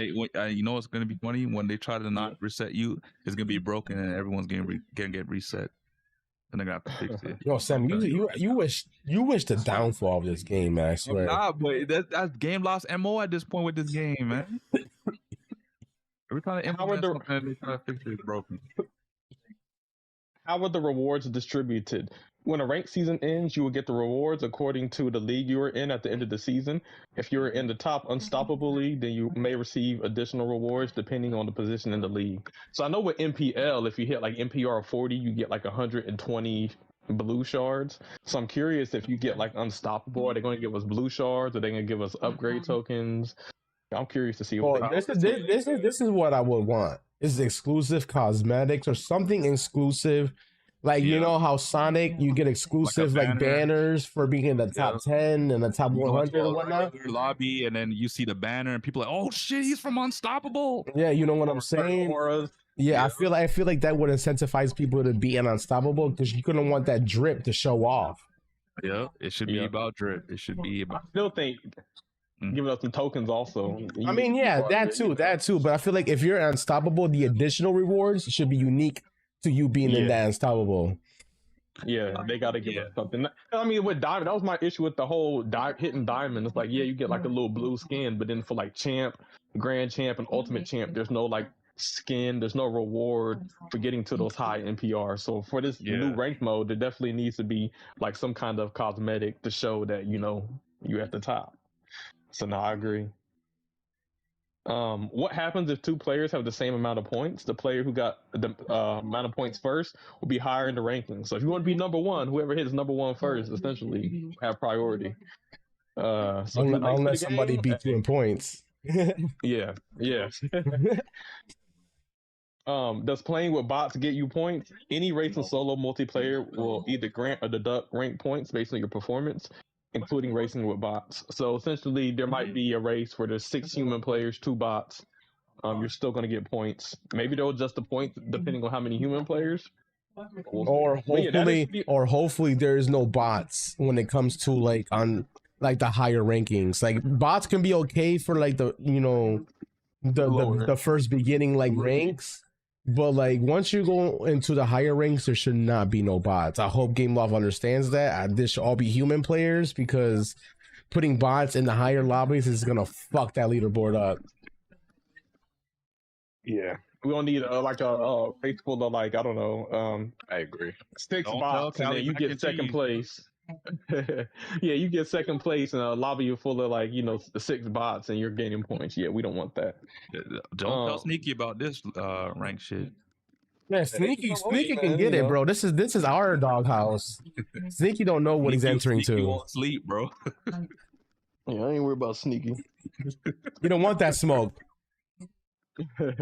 Damn. But yeah, that is the rank mode. So overall, what do y'all think before we move on to Grand Prix? I have a lot of questions. I got a lot of answers, but I got a lot of questions. Honestly, it sounds similar to what CrossWorlds got already, so I think it'd be decent if they implement it well. And like in terms of rewards, like like Wolf said, exclusive cosmetics, something like a banner that you can show off when you're in a lobby, like a public lobby where you might do like in a regulated mode and you got the banner out and people are like, oh shit, someone from Unstoppable. Like you kind of want that cachet in the community. So I think that's something good that they can implement if that's what they do. Maybe there's an aura around your cart. It doesn't matter which race you choose, that's the aura you get for the entire season. Or maybe, on your profile it says, what your ranked was from last season, and they could check your stats. Like, oh, season 1, you were unstoppable. Season 2, you were like legend, or you know what I mean? Like, it has your history. That'd be nice. I would like that, like a statistics page where it'll show your stats from the previous rank season. I do like that. I do like that. Yeah. Overall, I'm loving this idea. I like the fact that I can get on the game and I can be competitive within the game, not have to do private lobbies outside. I enjoy private lobbies and all the customs and stuff, but ideally for any competitive game, you want your game to be competitive. So if Speedstorm is finally going to be competitive at this point, I can't wait to race against, all the other people. You funny as hell, my guy. You funny as hell because some good races. I'm thinking the same thing. Let's see who will be number one in this, because there's no team mode. There's no ganging up on people with toxic racers or anything like that. Oh, I'm excited for this. Three stacking, freaking Sallies and stuff like people were doing back in the day. So, yeah, this would be, every man for himself. So hold on, you could just, technically, Caleb, you just brought this up. Technically, you could use a cheese racer and get yourself to the top to some degree. Yeah, but then everybody can. But we don't know what else they're gonna implement. They gave us like the statistics here, but there were leaks that the rank mode is supposed to implement. Nah, take this with a grain of salt, but yeah, bans. Like each racer in the lobby can ban one racer, and they didn't talk about this, but that was leaked. You know what I'm saying? Like you can ban certain racers, but other than that, though, like from my opinion, the questions I have is this regulated? Is this unregulated? That's my main questions. And then is supercharge involved? Supercharged racers, this might be cooked on before arrival. And my other question is, every map going to be in fucking rotation? Because game law, if you don't add all your maps in rotation, I'm tired of racing the same fucking maps. Put all your maps in rotation and ranked. Yeah, they need to do that. I agree. Also, they need to up the percentage. Like whenever there's a new season, that map needs to show up more often than some of the old maps. Yeah, I hate when there's like a new season and I feel like I'm still racing on the old maps and not the new ones. It should be like how Sonic does it when there's a festival. And that one just shows up everyone. Yeah, for the most part. I think they should add a vote system for maps as well. If they're going to do a ban system, do a vote for tracks. Yo, that's another thing too. I would love for them to show us the freaking map in a lobby before we choose our racers, because that would also provide a skill. Whatever you want to use a certain racer. Exactly, because that's the divisions level type of shit right here. This is right. If Castle loads up, you're not gonna fucking play Mr. Incredible on that map or like a heavyweight character. You're gonna choose a character. We're not using Gantu. Wait, that's a good point, because now that I'm thinking about it, like there might be somebody, they choose Gantu, they're ready to go crazy, and then now they have a competitive disadvantage because Castle with tight turns shows up. Yeah. So that means you're gonna want to race this whole thing with a character that's balanced. Yeah, is this gonna be gambling? Because let's say I'm gonna choose Tia Dalma. Like, I'm gonna choose Tia Dalma just in case we got a high handling map and then it's Jungle Ruins. Now I'm screwed. You know what I'm saying? Yes, I agree with Wolf. If players can ban racers, they should be able to see the tracks. Yes, because that would dictate, who you're gonna ban. Say, for example, it's an auto map. You're gonna ban all the auto characters. Tigger, bye. Snow White, bye. You know what I'm saying? Yep. And then now you got to choose. You should be able to pick the map. You should be able to choose random. You should be able to get a lot of power in terms of what you dictate for your race. Yeah, so Game Loft, if you're listening, definitely add what's called map selection for the competitive mode instead of just making it random where the RNG chooses it. I agree. And like, hey, you might not implement it this season, but maybe you can look back and be like, okay, maybe we should add this to rank to make it spicier. Like Sonic changed rank from season 1 to season 2. Season 2 is no OP, no OP builds in season 2. Yep. You know what too? Like how there's gonna be less content for the villain season. They got no excuse to not work on something like that to implement it for the following season. 100%. Yeah. And then the last thing for our Speedstorm news, and then we're gonna go to the Sonic drama, is the Grand Prix mode. Go ahead, Caleb. What is Grand Prix? Grand Prix is a new type of limited competition featuring a set of solo leaderboard events the better lap times you get, the better reward you are. What type of rewards are there? You'll get rewards for your position and leaderboards. So try to complete the races as fast as you can. The first Grand Prix is set to only feature leaderboard rewards, while future Grand Prix may also feature milestone rewards. How many tries do I get? The first Grand Prix event is planned to have unlimited tries, so you can perfect your time as many times as you like. Future events may have a certain number of tries available. Which racers can I play in Grand Prix? Different events require different racers to participate. The more racers you have, the more Grand Prix events you'll be able to partake in. Are there bots in Grand Prix events? Yes, Grand Prix is made out of solo events with bots on the track. We hope this makes things more clear for future features and can't wait for you to try them out. So we talked about this off stream a little bit. They don't understand what words mean. This is not a Grand Prix. This is a time trial. So essentially, the little speed run challenge that we did, this is what the Grand Prix mode is. It's going to be a set of time trials, and there's going to be like a leaderboard, and where who can get the fastest time, and you get rewards based off of that. Why they call it Grand Prix, I don't know. What Speedstorm has as tournaments should be Grand Prix. You know what I'm saying? And this Grand Prix mode should be called time trials. I don't know why they name things so weird. Or they could have just called this speed run, like a speed run event. You know what I'm saying? Essentially, this is what we did. So what I'm thinking with this Grand Prix, since they're calling it Grand Prix, these time trials, speed run challenges are going to be four races. And then you got to get the best combined time overall, like you had to do for the speed run challenge. But that's the only reason why I'm thinking it's 4 races instead of 15, because Grand Prix is usually 4 races. But that's my guess. Hopefully we will find more, when we get a video explaining all this. But I mean, I do like this though. I mean, people are mad because there's bots, but I mean, in the speedrun challenge, we also had bots. So I mean, it's time trial, basically. Yeah, just like easy CC or whatever. And I guess since there's like limited characters, it's kind of like just how like for the speedrun challenge, you can only choose Judy Hopps and Nick Wilde. So, for some of these Grand Prix, maybe it's just only Aladdin characters or only Big Hero 6 characters or something like that. So I got a question for y'all.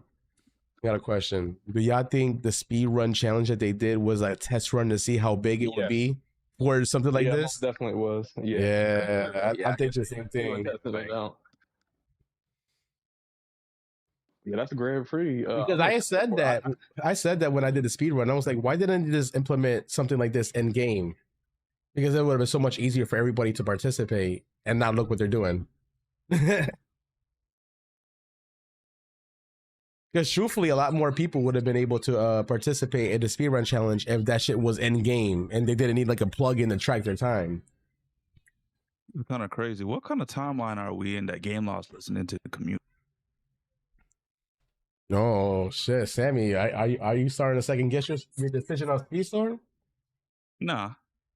But you're finally seeing that shit. Maybe Game Loss is listening. I don't know who they fired, but good job. That's crazy. I don't know who they fired as well. But that is all your Speedstorm news, guys, for the Grand Prix, the cars map that came out, the road map, all the division stuff that's gonna happen that happened last week. I'm excited for this, both of these events, Grand Prix and ranked. I'm gonna be streaming day one. When the server resets, which is like 3:00 in the morning, it's gonna be the race to number 1. That's gonna be the title of the stream, race to number 1. We're gonna see Wolf a lot, we're gonna see Toxic a lot. I'm sure we're gonna see Caleb absent and all the top players in divisions, in these ranked lobbies. So I'm excited, I'm excited because I'm gonna definitely like grind my ass off, and this number 1 is gonna feel, actually, hard work, because it's not, none of that bullshit, AFK bullshit, and you're literally going against the best players in the game. And in order to get points, you need to be in the top 3. So, I mean, there's that too.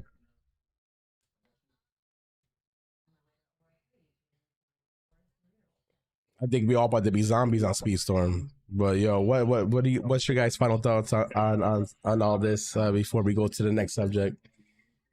I think this is all good for the game, because this is something we've been saying for I want to say the last 2 years, maybe 2.5 years.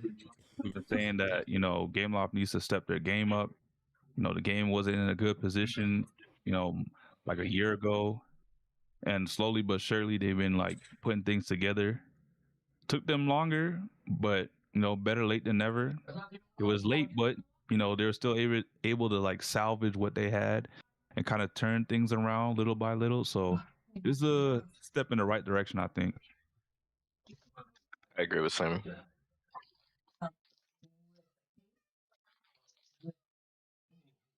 All right. Now, Well, will this be something that brings people back that like quit? Like we're talking about, like Maxi, Giselle, other OGs, Them niggas like not coming. popping.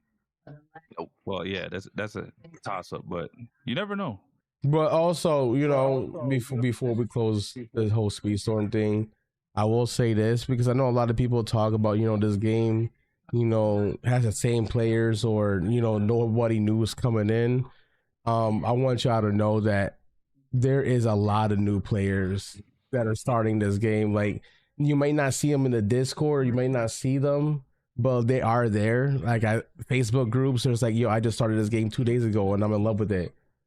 Somebody, I just finally bought a console, and somebody said they scrolled on their PlayStation 5 and they finally got from a PS2, and they were searching up games and found Speedstorm and fell in love with it. So there is new players coming into this game on a daily basis.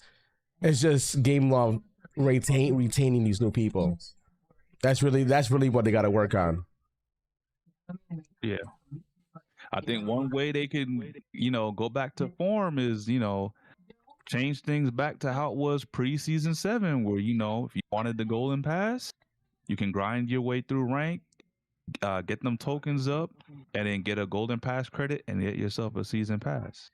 But they ain't doing that for now. All right, y'all. We almost at the 2-hour mark. Let's get to this Sonic stuff, man. Ooh, because this is juicy. Y'all said you wanted drama. I was waiting on Caleb. He's whoever is gonna start this off that knows more than I do, because I'll just say this: Nano's actually the one that brought it to attention. I wasn't really gonna bring any attention to it. I've been involved with enough drama within the community. Caleb trying to keep his hands clean. I know everything that happened. I was involved with it. I know all the sides. About to go keep it on the DL, but apparently somebody made a video about it. Somebody who was on the one up was on the team, and he spoke things from his perspective, and I think that opened Nano's eyes to some things, like what's going on. So I guess Nano or y'all can play the video and we can watch it and then go over it and then talk about what's going on, man. Yeah, so I did receive this video from Mr. Sonic Anarchy, and I sent it to the group. And I'm not gonna lie, it piqued my interest, man. It piqued my interest because for all of the Speedstorm people, we are very familiar with the infamous person by the name of Smarty. And we know how, we know his reputation in the Speedstorm community, but he went over to the Speedstorm community. It is mostly negative. It is mostly negative. What's negative? Because non-biased. Why is Smarty have a somebody who don't know, basically, in the Speedstorm community? So, from what I remember, I know he never got along with a lot of people in the group or a lot of people in the community. I remember back in the day, him and Zuzu, I think they used to be cool, but we understand how both of their personalities are. They clashed, butt heads, and they created this big old division between them. And I think at one point they were both trying to become like the number one people for the game. The face of Speedstorm.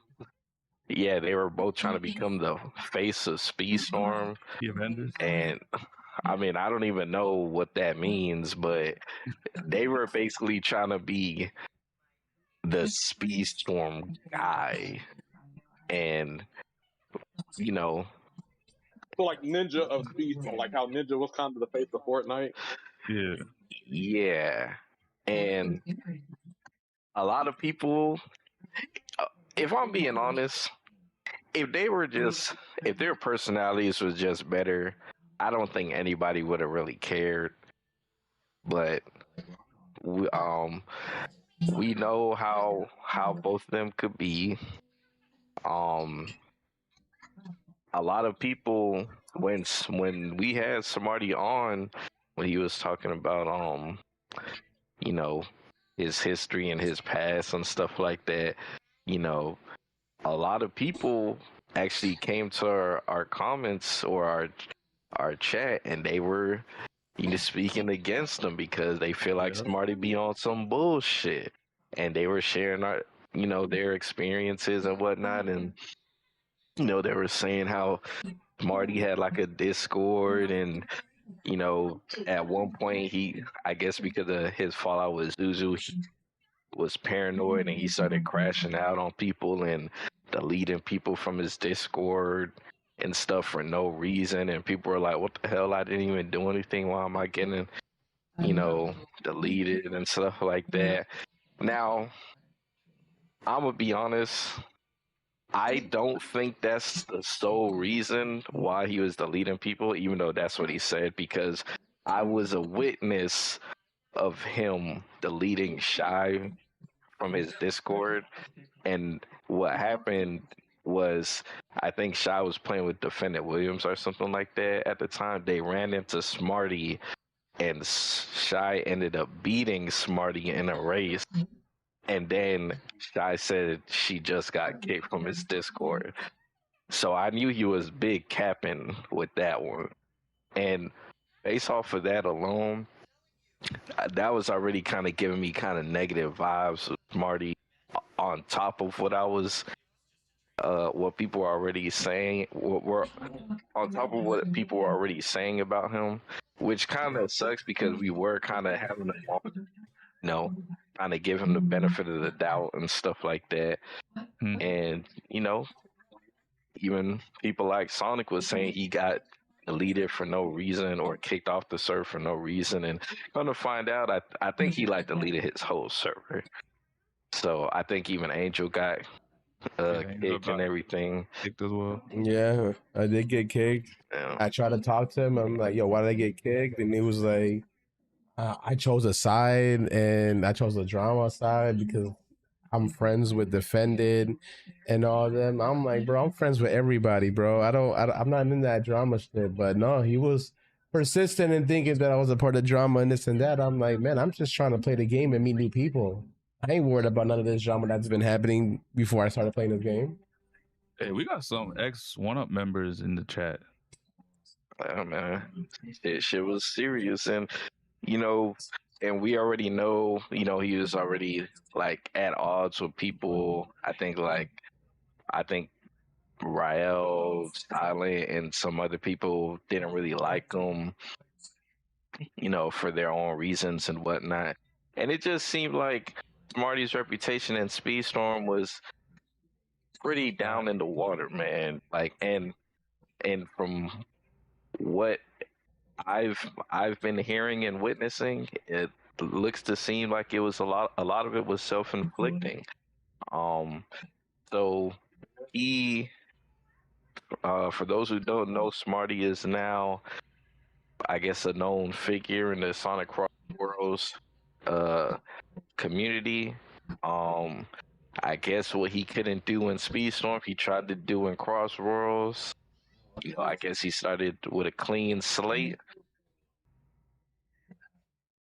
He made his own competitive team, and he started to become like a very, I'm not gonna lie, I don't know why he got this role, but he was like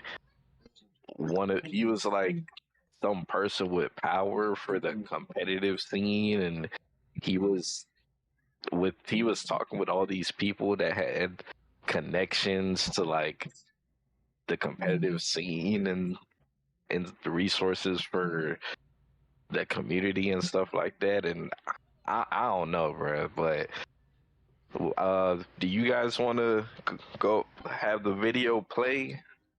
Yeah, And we yeah. just, Yeah, we you know, can play the video. Yeah, I'm playing the We can have the video. video play, and then we'll go more into detail. Yeah, I will say from experience or just from what I've seen, you know, I mean, he had drama in the Speedstorm world. He had drama now in CrossWorlds, and I don't know if this is true or not.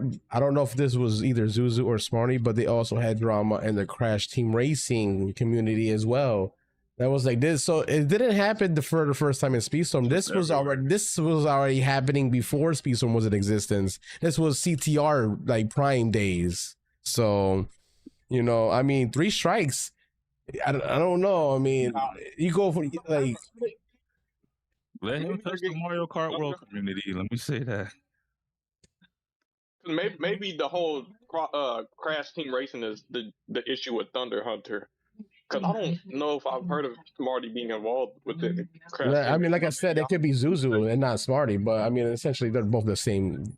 They're the same at that point. They're both full of drama. So, hey man, Royal Bob said as an X1 Up member of the Speedstorms, there's a whole lot more than this. Yeah, I'm not gonna lie, bro. When it comes to Smarty, man, it runs deep with him. I don't know how he gets himself into all this bullshit, but you know, Angel, whenever you're ready, man, you can play the video. I'll play the video. I'll play the video. But yeah, you no. know, we could talk about it, man. We could talk about it. All I'm saying is if y'all are trying to be the face of Speedstorm, and I'm gonna tell you this from a content creator and streamer and a Twitch partner, y'all went about it the wrong way. Because I've been to Zuzu streams, I've been to Smarty streams, and I got instantly turned off the way they talk about other players. When they sit there and be like, oh, yeah, there's a reason why I'm number 1. It's because I'm better than you. And I'm this and I'm that. And I mean, I get it. You can shit talk, but the way the tone was when he said that shit, it wasn't like, you know, I'm just, you know, trash talking for entertainment. No, it's like, no, I mean that shit. You know what I'm saying? Like, you can tell from a tone of somebody's voice that they mean more ill will than they are just joking about it and just hyping themselves up. You know what I'm saying? Yep. That's a fact, man. That's a fact. Right here, Flimmy Z is not That is a fact, man. However, So listen, sometimes the circumstances call for it. Those circumstances being the poll. I don't know, man. We about to see what kind of tomfoolery Mr. Smarty 1-Ups has gotten into with the CrossWorlds community. But overall, the feelings towards the situation are all over the place. So I'm here to clear it up. And just so y'all know, I do not condone harassment towards anybody involved. And that's dead ass, y'all. This the game that got SpongeBob riding a damn hoverboard. I promise it's not that deep. So don't go harassing people off this. I debated even talking about it because it's real life dumb as hell, but it's also funny as hell. And if you know anything about me, I'm gonna get my jokes off. Last couple disclaimers. This video, along with the rest of my channel, is satirical to a certain degree. That's just kind of the brand. And I'm making this because the lasting effects that this situation could have on relations with convention staff and, you know, like Sega people, stuff like that. So with all that out the way, y'all want to know what happened. However the hell y'all managed to stir up drama 4 months into a racing game about Sonic the Hedgehog driving go-karts is beyond me. I want to preface and say that I actually met some chill-ass people through the CrossWorlds space. Y'all are for real the goats, and I can't wait to kick it with y'all some more at the conventions and on the Discord, stuff like that. But unfortunately, while I'm chilling having a good time with the casuals, the competitive side of the scene is burning alive. And I'm talking, it looks like World War II, y'all. Which makes sense, because the main culprit of all this was trying to run the scene just like him. Take that out of the script. That better not make it to the full video. So if y'all remember back when I dropped the video, I'm addicted to Sonic Racing CrossWorlds, I said I went and joined the public Sonic Racing Discord, the modding Discord, the tournament Discord. I joined everything, bro. The tournament Discord, aka Rival Circuit, now named CrossWorlds Circuit, is one of the big players in our story, alongside with Team 1Up Soda, competitive CrossWorlds team / community. You've probably seen them on the leaderboards. 1Up Smarty, the captain of 1Up Soda, the ex-1Up team members, Thunder Hunter, former 1Up team member, Wind Riders, competitive Sonic Racing CrossWorlds team and community, the Rival Circuit tournament organizers, and the online space Prima. And guys, guess who also just so happened to be on Team 1Up once upon a time? That's right. Yours truly. But we'll get to that in a second. I want to start with where the entire situation stems from, which is former 1Up team member Thunder Hunter. And because this gets into some AO territory, I'm gonna let y'all know I'm a spectator and have no dog in this fight. I'm just trying to document it so that we don't hoe out Sonic Racing CrossWorlds chances of being at conventions and make sure Sega don't look at us crazy. Alright, so TLDR. Thunder Hunter was a former member of Team 1UP. He must have had some ops because while he was on the team, some people went and dug up screenshots from 2023 that showed that he was feeling this one character from Neptunia a little too much.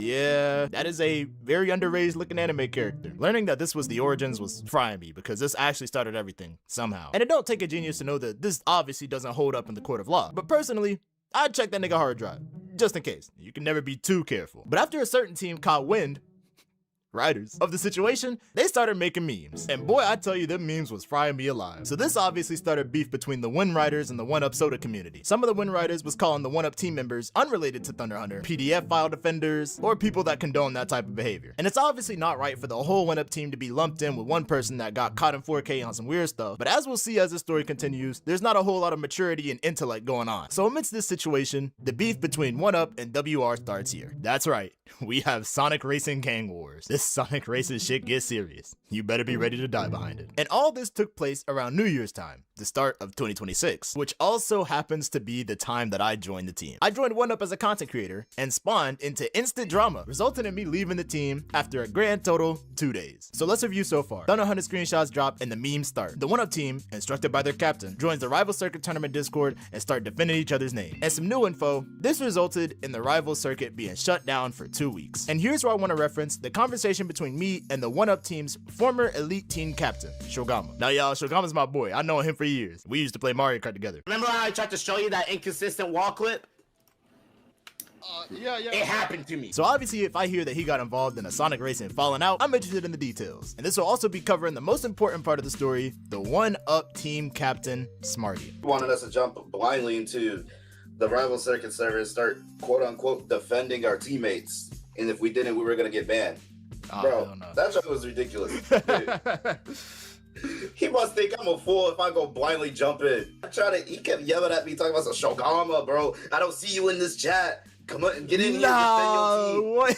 Started from Thunder Hunter was seen as a foul to most of WR and some other teams. A screenshot was shown from 2023 of Thunder Hunter saying that the young version of Neptunia was his waifu, but he explained that he was using waifu in a non-sexual term. It was just like, oh, it just means favorite character, all that, which I thought the wording was fucking stupid as hell. I do think that how WR went about it was a little extreme, and this is before I even really learned how bad Thunder Hunter actually was. But at the time, I thought it was kind of extreme that they kind of jumped on him like that, and that kind of just bled into the Rival Circuit server to the point where that's how it got closed down. A screenshot of somebody being a little too happy about a young anime character, which is still really funny that just bled to this shit. So this is the initial PR disaster of 1UP, and we're gonna see from this point forward that things don't really get much better afterwards. Situation number 2, the mishandling of Rival Circuit. Somehow, some way, Smarty was put in charge of the entirety of Rival Circuit and was working with the moderation team to try to get the server back up and running. And this team even included the effective Momocon liaison Domo, who would have definitely been the point person to go to if there were conversations about CrossWorlds being at in-person events for the first time. Smarty came into power at Rival Circuit after he announced to 1UP that there are no longer ties connected to Thunder Hunter. And that announcement, after all the preaching on backing up and defending your teammates, was what caused me to leave, because that was a PR disaster waiting to happen. If you thought the handling of the Thunder Hunter situation was bad, the handling of Rival Circuit was not much better. Rival Circuit was due to finally reopen after 2 weeks, but Smarty put the condition of it opening be that the teams WR and PX remain banned from competing. Smarty was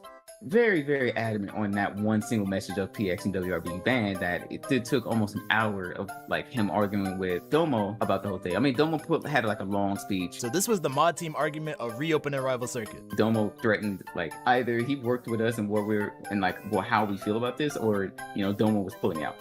And that was the only reason we even got to where we are, because Smarty's advantage state or whatever he was using was being threatened. His position was being threatened.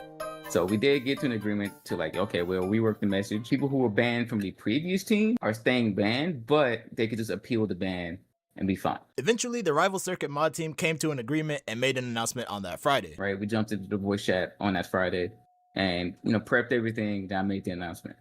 That's how the fallout started. So it seems that the huge issue between the mod team of Rival Circuit was that Smarty was adamant on the former leader of Win Writers remaining banned after the reopening of Rival Circuit. And this came off to the mod team as prejudice and unjustified. Clearly, this is being done out of your own personal vendetta. This is no longer just a fresh start for the community. now you're just holding this grudge against these few people to the point where now you're like loudly arguing with our MomoCon rep, including about to sabotage this whole thing, having terrible excuses for the perm ban, locking in so hard on like the whole, oh, he's the leader of WR, even though we have two people who are saying that he no longer is the leader and he's been inactive since October. He wouldn't give that up. It was like he just turned his brain off and just became a robot, repeating the same thing over and again. He's the leader of WR. That means I'm justified for keeping the perma banned. Eventually, the mod team asked for proof that the former captain of WR should be banned, directly from Smarty. Now the town is like, all right, listen, at this point, shut the fuck up, post screenshots. He kept trying to keep going, and we're like, no, post screenshots. If you have proof that validates your claim, post them, post screenshots. He ended up revealing that he slipped up by saying that, he's going to go and talk to Deos about getting them, which revealed he never had screenshots ever. There was no proof against Dizzy in any way, shape, form. Everything he said was a lie. The 2 weeks of him saying, oh, we have 100 screenshots was not true. I was mad enough where, even though my friend was already pulling out, I was already like, I'm taking my team off of this whole thing. No, fuck this, I'm done. So this led to Cloud Ninja's team, D2C, pulling out of the entire agreement. And these partnership agreements would continue to be canceled with this next situation, the Prima X 1UP collab CrossWorlds tournament. Super TLDR, Smarty approached the Prima group and wanted to collab for a CrossWorlds tournament. They accepted, set it up, and announced it. But issues came up when the Prima group told Smarty that he wouldn't be allowed in the caster/moderator call because confidential information, such as payouts, and back-end tournament setup would be discussed. The caster and mod call was going to be a meeting before the tournament happened. And because Smarty was a player, he wasn't allowed in the call the same way other players weren't allowed in the call either, stated by the Prima group, leading to Smarty going Google for Cocoa Puffs because some of the casters were 1UP members, which he thought gave him more authority to be in the call as well, despite being a player. The Prima group told him that that's not fair and that's not how they operate, and if word got out that he was in the caster call, they would end up getting blasted more than they already have for already collabing with 1UP in the first place after the Thunder Hunter allegations. So after a long argument, Prima pulled out of the collaboration and the event got canceled. I'm gonna pause right here and just put a little side note in. If anybody is looking to run a space or a team, this is clearly not how you do it. Smarty, if you're watching this, I've only had like 2 conversations with you and I don't have anything personally against you, but this is not how you do things, and everything that's happened, your whole team leaving and all of that is a result of your actions here. That's just how it goes. Don't try to dodge accountability. This stuff doesn't happen naturally to people that do things correctly. If you want to issue an apology to your people, go right on ahead, but it's clear that you burnt a lot of bridges doing this. And now it's time for y'all to see one burning in real time. We find ourselves at the final situation, back talking to Shogama and him leaving the team. Every time he kept trying to hold on to people, or like whenever people actually left, he would just call them weak and like all this other stuff. Yeah. This dude literally to me, he said, go ahead and be a failure. I was like, all right, bro. You can leave the team if you want. It's up to you, bro. It's up to you, bro, if you really choose to. You guys are just overreacting because of one day of a post. It's literally one day. But if you want to leave Shogama, go ahead and be a failure. All right, y'all, that was a lot. So what's the point of all this? Don't be weird when it comes to how you handle people in the space. This is a scene, it's a new game, we trying to make it grow. This is like the first Sonic live service game, and I don't know why I expected it to go smoothly with the greater Sonic fandom and live service, but this is an example of what not to do. And it's also to make sure that the higher ups see that it's not everybody that's involved with this. It's just a few bad apples. I want to see this game at conventions, I want to see more eyes on it, and I want to see the scene grow. But it's important that it's done properly. Y'all, I'm being serious. I am not making a video like this again. I am not no drama channel. I was just covering it because some of my boys was involved. This isn't to give the place a bad look or anything. It's just for documenting and making sure it don't happen in the future. If y'all made it to the end of the video, thank y'all for watching. Make sure to remember to drop a like, drop a comment. I want to know what y'all opinions are on it because yeah, there was a whole lot of moving parts to it, especially if you're somewhat directly involved with the situation. Let me know in the comments how you feeling. Sub to the channel for more commentary videos, drop in weekly. Oh, and join the Flimpire Discord server, linked in the description. I talked to a lot of new CrossWorlds people through this, so hey, if you want to chill out with me in my space, that's where it's at. And that's about it. Thank y'all for watching, and I will catch y'all in the next one. Peace.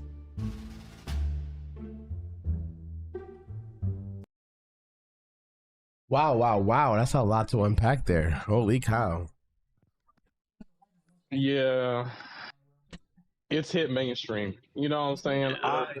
This dude, Flimzy, he's not a small content creator, you know what I'm saying? I've been watching his content when the game dropped.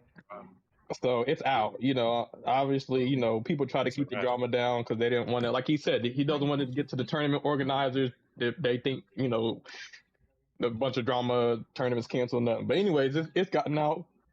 Stuff has changed. But anyways, yeah, a lot to unpack. What do y'all think about that video? Man, that's just...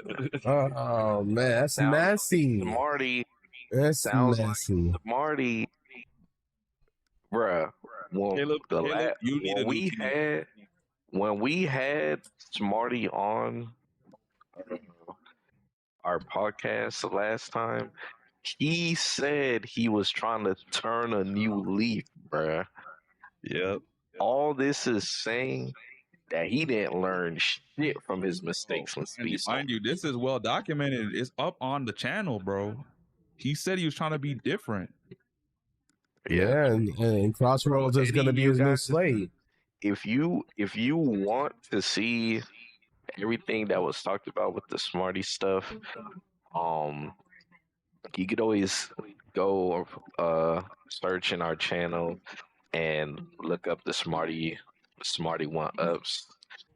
Yeah, we had him on because we want to be unbiased and let everybody speak their truth, and we had Smarty on to give his history of him Speedstorm, all the people he's helped, on Speedstorm. Some people might joke, "Oh yeah, Smarty made you" or something like that, but Smarty, has been involved with certain people in the community. There's obviously been the drama with Discord and Zuzu and stuff, but we just allowed him to speak for himself and give his, his side of things. So we did do that on the channel.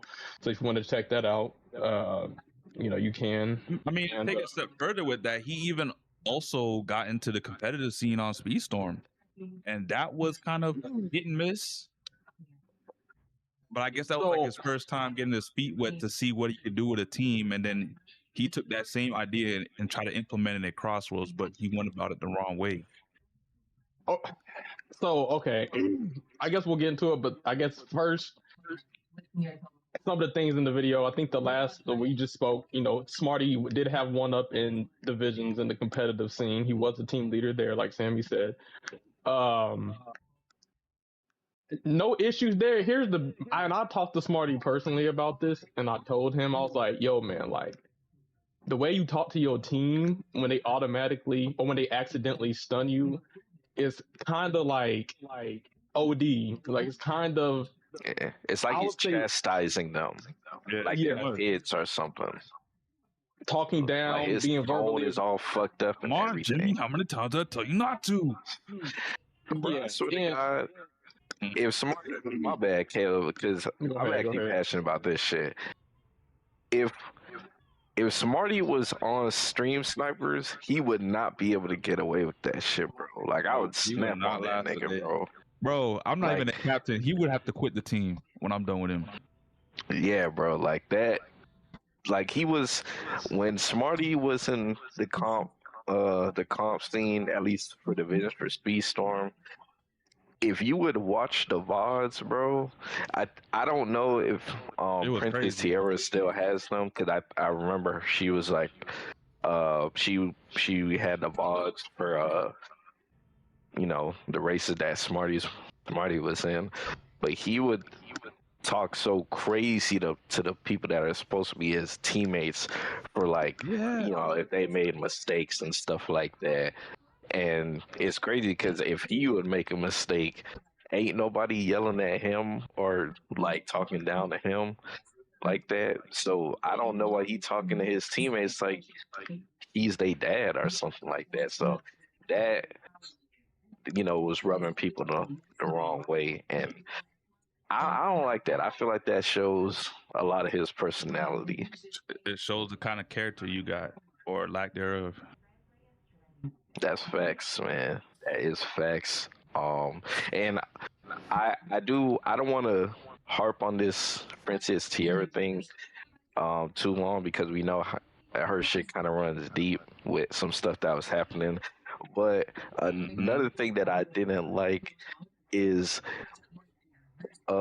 we caught wind of what was going on with Princess Tiara and her leaving and Smarty and stuff, and how Smarty was dogging her, and I think because of how she left or something like that, Smarty didn't like it, and people in Smarty's Discord didn't like it, and he was like sending people to like talk shit to her.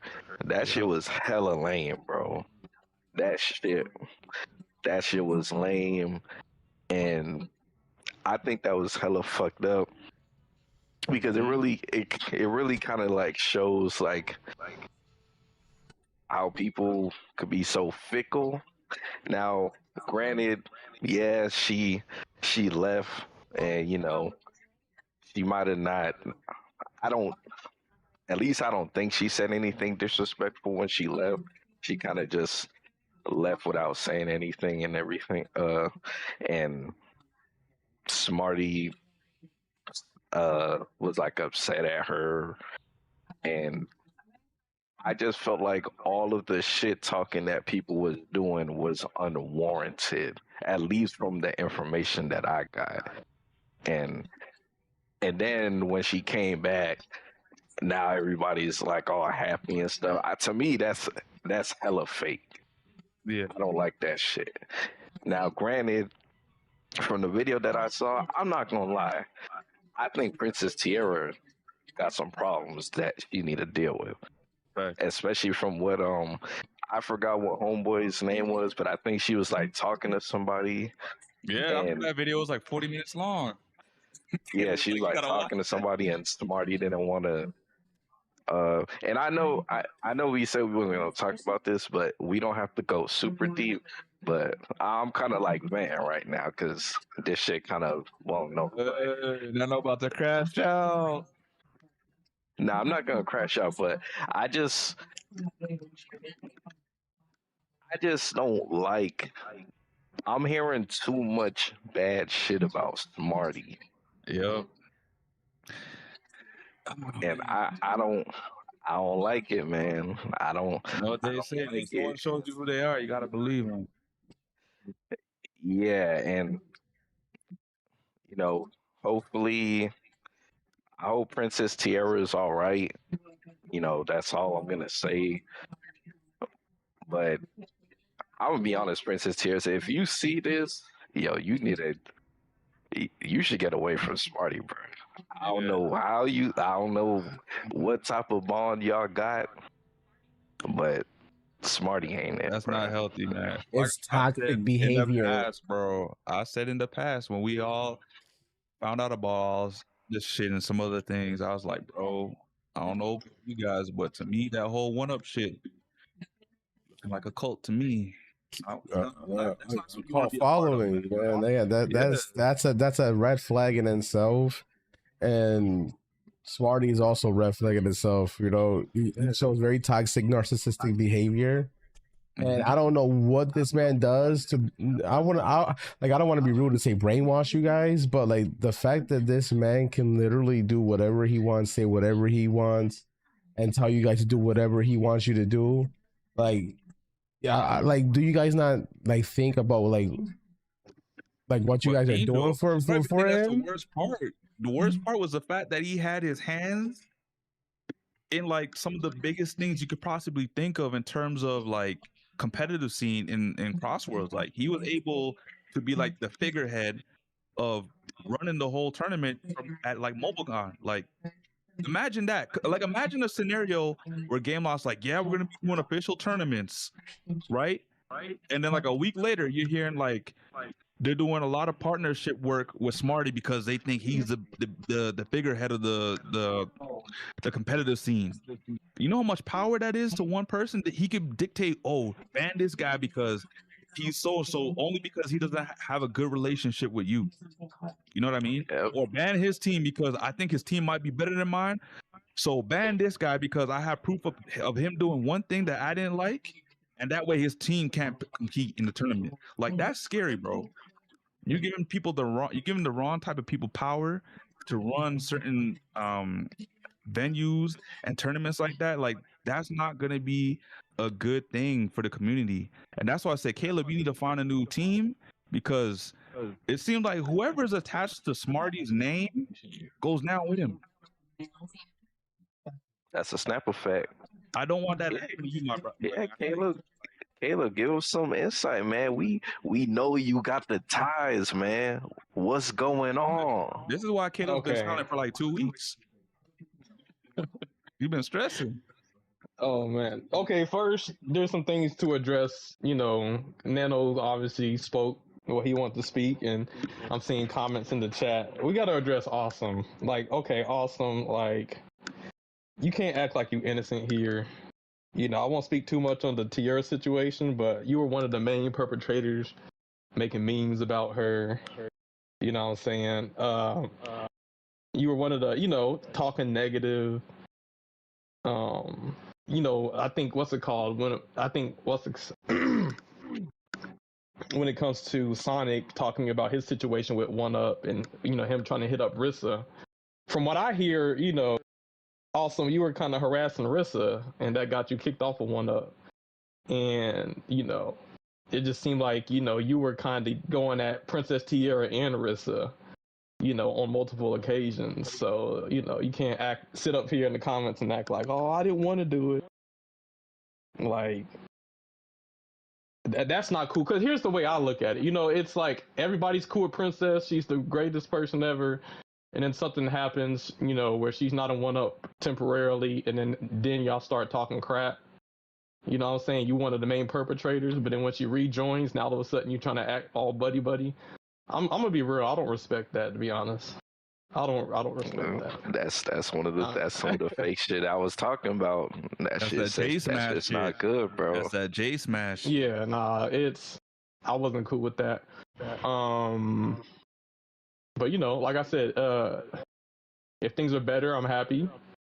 But like I said, I saw the switch up from people that supposed to be, you know, friends, and to see the way y'all was going in, I wasn't cool with that. So awesome, quick capping in the chat. You know, acting like, you know, you just an innocent party. You know, it's funny because I was gonna say something, but I was like, you know what? Let me just keep my tongue. And Caleb said it. But I'll just keep it there, at least on that. Okay, so insight I'll give with Smarty calling Shogama a failure. Oh man, that, like I said, what's up with that? I talked to Smarty about this. Like I said earlier before the video, it's dude. I said because he, you know, we were talking, and I said I have no issues with you, Smarty. You know, me and him always been cool playing together, but I couldn't act like I didn't see the way he would talk down to his team, like you said, condescending or whatever it was. Mm-hmm. And it seemed like, I guess, apparently he was talking that way to, you know, some of the people that he had high up in 1UP. And I guess, you know, they eventually got tired of being talked down to like that, you know, and that's something that, you know, he has to work on, I feel like, you know, as a leader, you just can't be, even if you are in anger, you know, even if you're angry, you know, sometimes you got to let things go.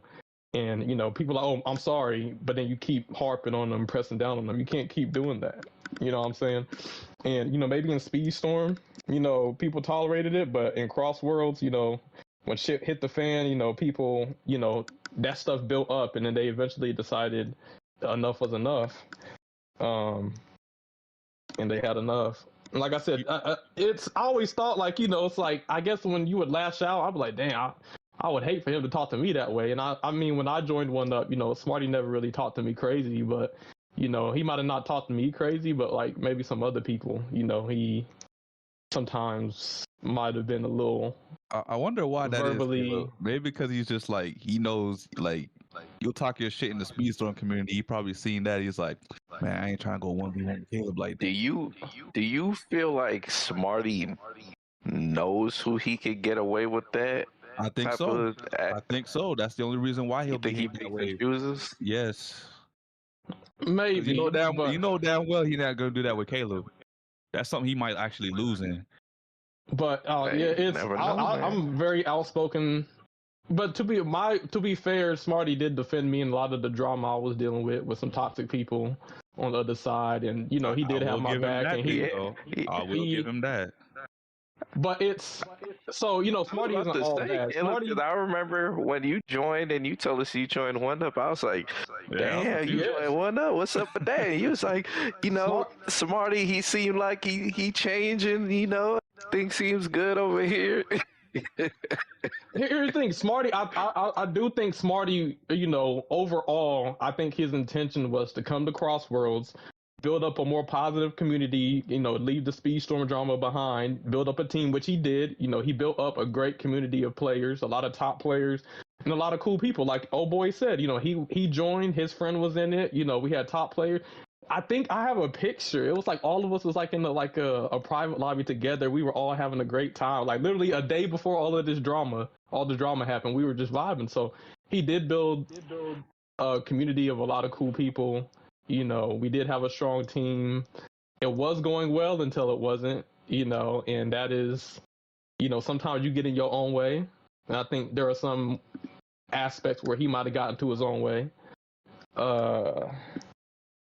You think I think he's power driven. I feel like we've seen this over and over with him at this point, because like you gotta remember, at some point he was at the pinnacle in Speedstorm's community, and when he got to the top, he started tripping with Zuzu. He comes out here, he gets to the pinnacle again, because remember he has some power with the whole tournament situation going on, and what happens? He starts tripping again. At some point, you got to say to yourself, man, I should not have any power, because every time I get in a position of power, I always fuck up. It feels like there's no one that's going to either show him that or tell him that. It's a prime example of power getting into your head, man. That's a real thing. I mean, look what happened in Speed. So look what happened in CrossWorlds. All this shit that we just learned about. Like, if you're like, I think like his character, in my opinion, this is what I think, and this is just me speculation. But from what I see, Smarty is the type of guy that once he is at power, it's all about him. Nobody else matters. It's just all about him. And the moment that his position of power is threatened, he'll do whatever it takes to make them like tell you what you want to hear, to where that shit is no longer a threat to him. Mm-hmm. And then after that, he'll do his same old ways until it gets threatened again. It's like a rinse and repeat pattern. Like, it's all about him, you know. And if he's not at the top, or he's not the person that everybody's talking about, or he's not involved in everything, he starts crashing out. Why do you think it's you? You know what, Angel? You right, because why do you think that Smarty always throws what he did for somebody into their face if things don't go his way? He always talk about how he made somebody, or he's the reason for this. He did that shit to Princess Tiara. He tried it with Caleb. Oh shit! What? He always saying he made somebody. Yo, bro. I wonder if he got that from Zuzu. Remember how Zuzu was like, I made Toxic? Oh, shit. He even said something about how he's the reason the CrossWorld community got the collab with MomoCon or something. Nah, that was before that shit. Yeah, that was Douse. I think Douse was working with it. They got that shit before Smarty, so I don't know what he's talking about. Douse just stepped down and pretty much gave the reins to Smarty to take over, because Douse. So why did Smarty say that? That was the issue. I think, you know, when Douse stepped down, he gave it to the wrong person. He should have gave it to a neutral party. Okay, so I've heard some interesting things. So, you know, with all the positive, I'll get into the negative in regards with me and Smarty and within OneUp. You know, Toxic, you know, me and him have been in communication. You know, we were teammates in CrossWorlds at one point, but, you know, Toxic was, when I joined OneUp, he was just like, hey, man, you know, Smarty's saying that you a snake. And I'm like, what? He's like, yeah, you know, somebody said like he was calling you a snake. I'm like, what you mean? I ain't snake nobody. But apparently, you know, that's what Toxic said. I guess when I talked to Smarty about it, he said that, you know, if you join OneUp, you know, you're not gonna snake me or anything. And I'm like, no, I ain't gonna snake you. So it's just like, you're calling me a snake, but then you're saying you're worried that I'm gonna snake you. It's like, but you know, come to find out, you know, it's like, Smarty, you said some things, you know, behind my back. You know, apparently Shogama told me that, you know, when it comes to the podcast, that he would always, apparently from Shogama, he said that he made the podcast to undermine our podcast, and that he would always tell Shogama. And these are people. What did I say, Nano? What have I been saying, bro? These are people who don't have anything.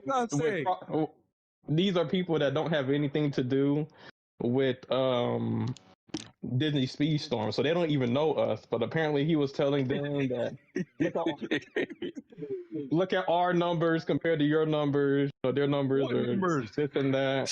Hey, you know, this is. And so Sammy was right. I was on the money, man. Yo, Sammy probably beating this just like. All right, yo, Dallas, where's my money at? I put money on this. Dallas, pay me. And don't watch their podcast or interact with this, you know, them or whatever or something like that. Or we don't know. We ain't worried about the One Up podcast, man. Apparently, Shogama, you know, said that.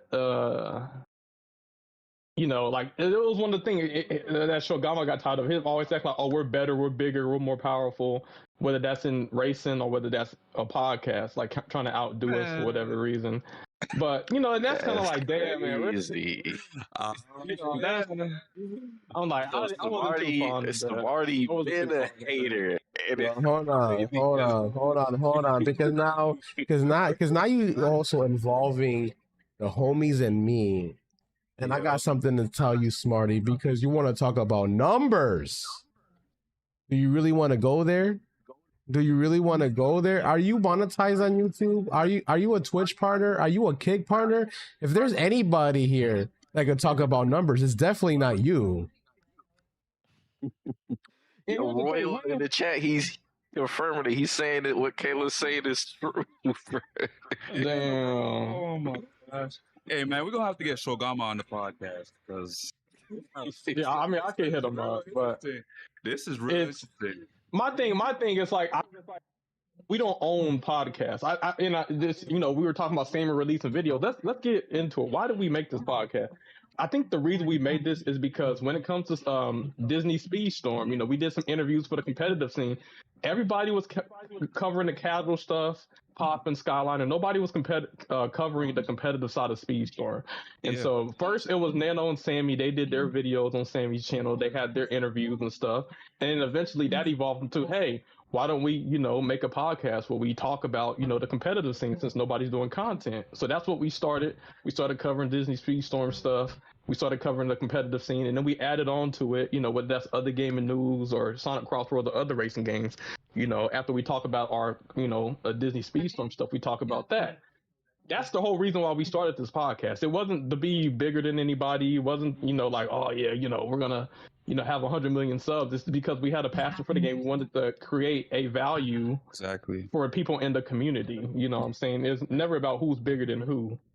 So, you know, and if, you know, Smarty wants to make his podcast and bring his own, you know, his own perspective to, you know, Disney Speedstorm or other racing games, that's fine. You know what I'm saying? But I don't like the whole trying to tear us down to build yourself up type of thing. Yeah, you know I don't fuck with that shit. I don't fuck with that shit at all. You slimy fucker. Like, I don't fuck with that shit at all because, like, look, we don't tell nobody, hey, don't watch the One Up podcast, don't watch Smarty, don't do none of that. Regardless of the fact, you know, there's room in this content creation world to have more than one podcast where we're not competing with each other, we're not doing none of that.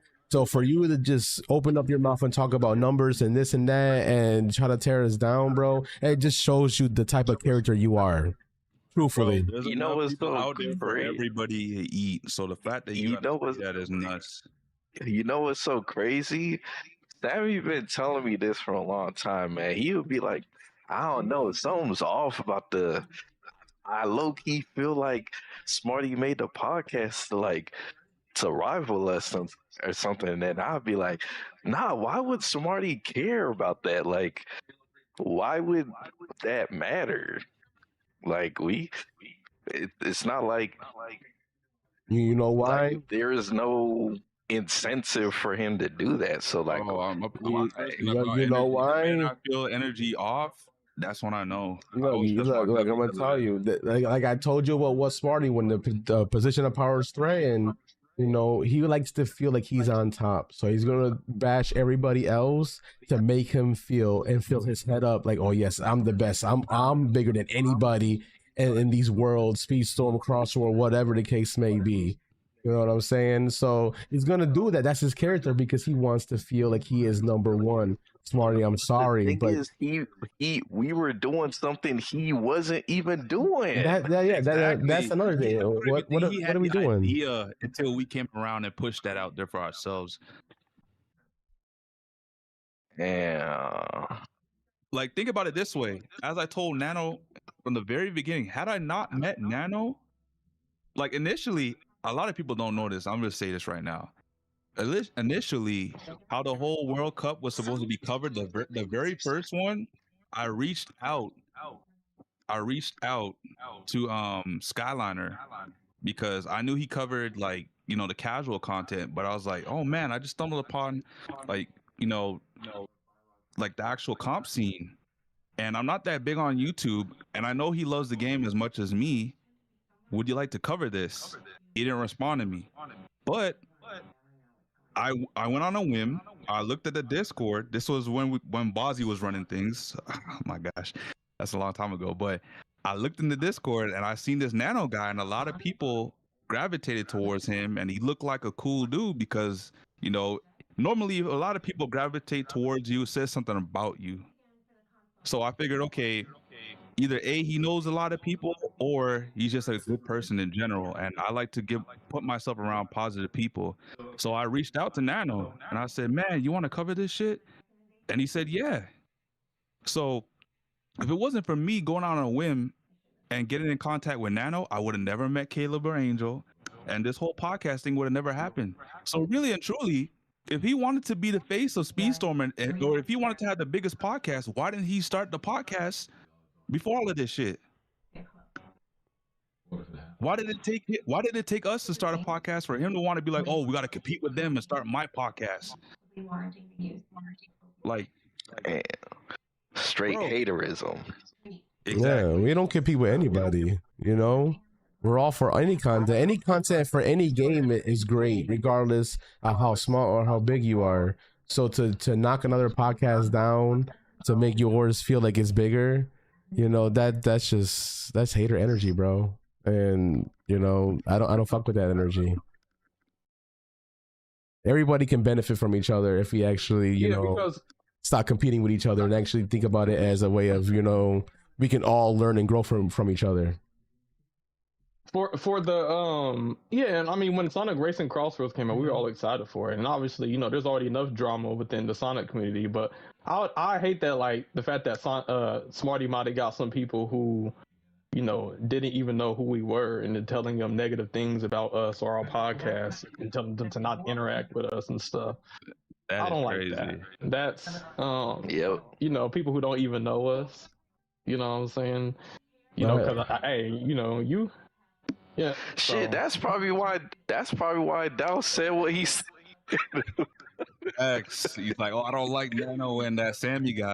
That's crazy, man. Speaking of truth, pay the people, bro. Nick, we're talking about the One Up podcast. Maybe his payment shit's not working right. You know, give him a chance. If it's past like 2 months, then maybe you look into it. No, like, I agree. I agree. Talking backs, like, come on, bro. I agree. Skyline are not covering the World Cup when it first happened is definitely the biggest like loss and a missed opportunity that Skyliner could have done, because he could have brought so many eyes to the competitive scene.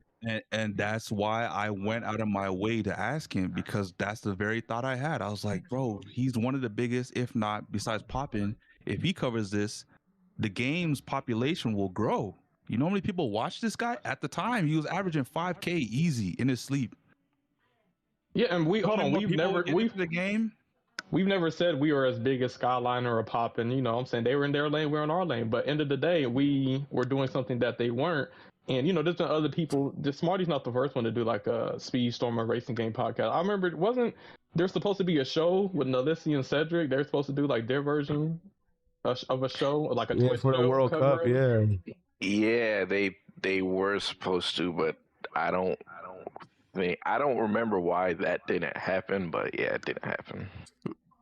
Yeah, but I mean, it was around the same time that they kind of stepped down because of all the drama too. So they probably said, you Yeah, know, that might we're have been gonna the step call, down yeah. as Probably why. hosts. That's probably There's really no point for us doing a like a show or a podcast because we're not really hosts anymore.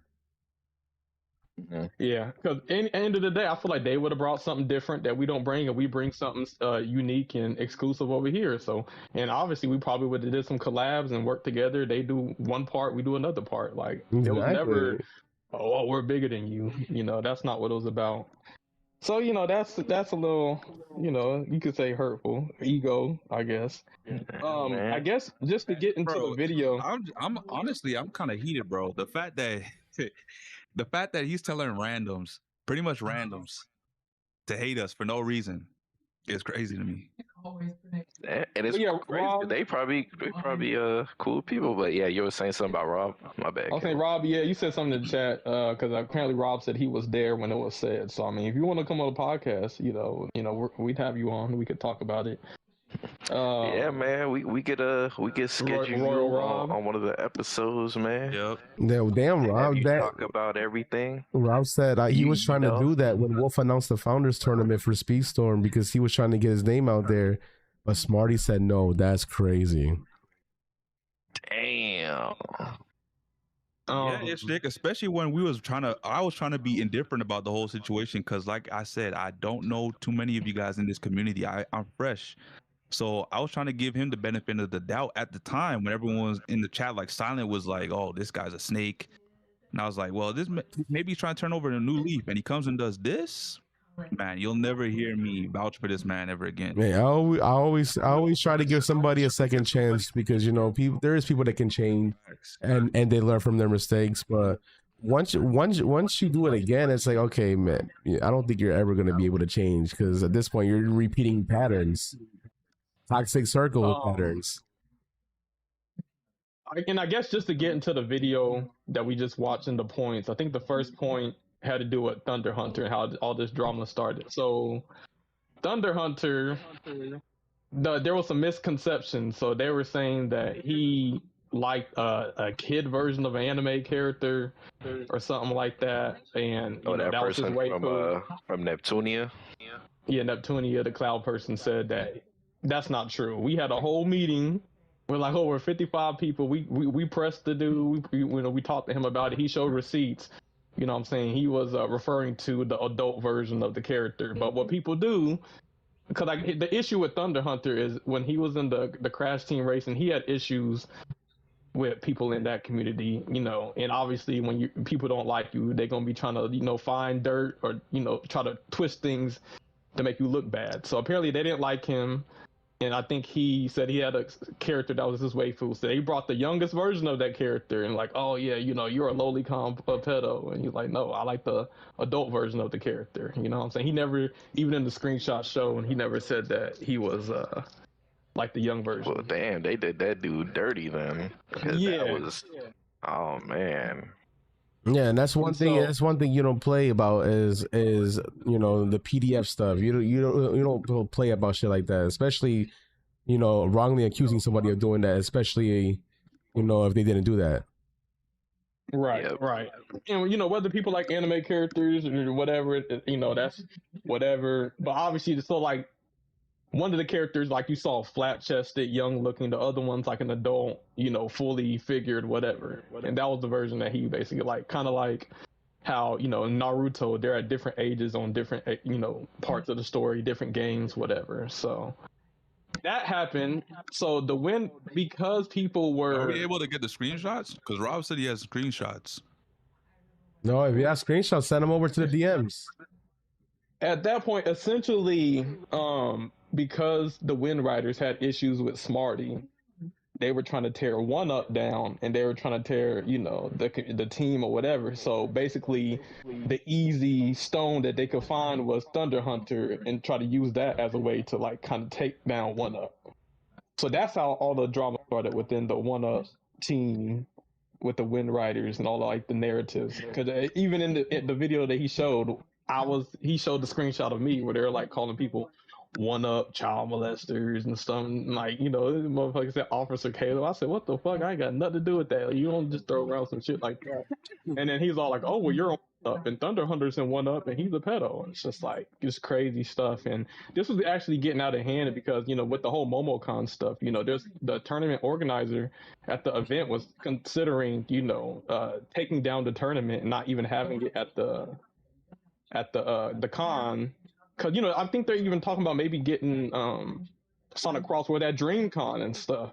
But if you have it to where, you know, there's, you know, allegations of people being pedophiles, like, they're going to shut all of that shit down. So, you know, this shit had to be nipped in the bud.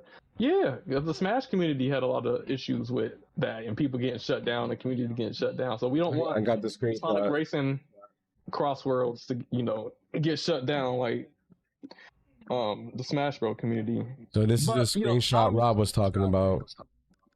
Let me see. I'm pulling it up now. All right, so this is the DM between Smarty and King Rom. Smarty says, "No, don't be a caster. Not a good idea. You can be an attorney, but not caster." King Rom says, "Why not? If you don't mind me asking, I'll explain more on VC, but I say stay away from them." He said, "Okay." Smarty says, "You left? Okay, I see how it is." Then King Rom says, "I'm doing for me and my channel." Oh, basically he says, "Don't be a caster. Not a good idea." Basically telling them, "Don't do it." So he was taking away some shine that Wolf could have got for that tourney. Gotcha. Pretty much. That's crazy. You know, people try to grow on their own channel. There's another thing too. Like, you know, one thing that I don't understand, you know, with Smarty and then, you know, his community or ex-community members from One Up is why bash people and tell them not to do something when they're trying to better their own channel and grow their own community and grow their own viewer base. Why are you gatekeeping your peoples? They're supposed to be your peoples. You're supposed to be like, yeah, cast that shit, you know, do what you do, you know, grow your community, you know, hype somebody up. Don't bring them down and tell them, no, don't do it. Not a good idea. That's crazy. Why wouldn't it be a good idea? Man. Yeah. Smarty's a clown, bro.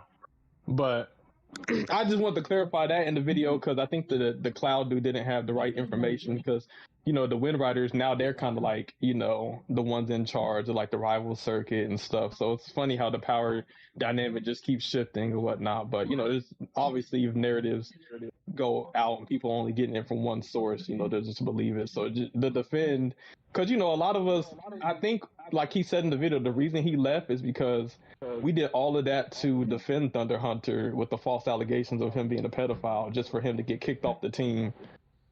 You know, I think Smarty ended up just kicking him off anyway.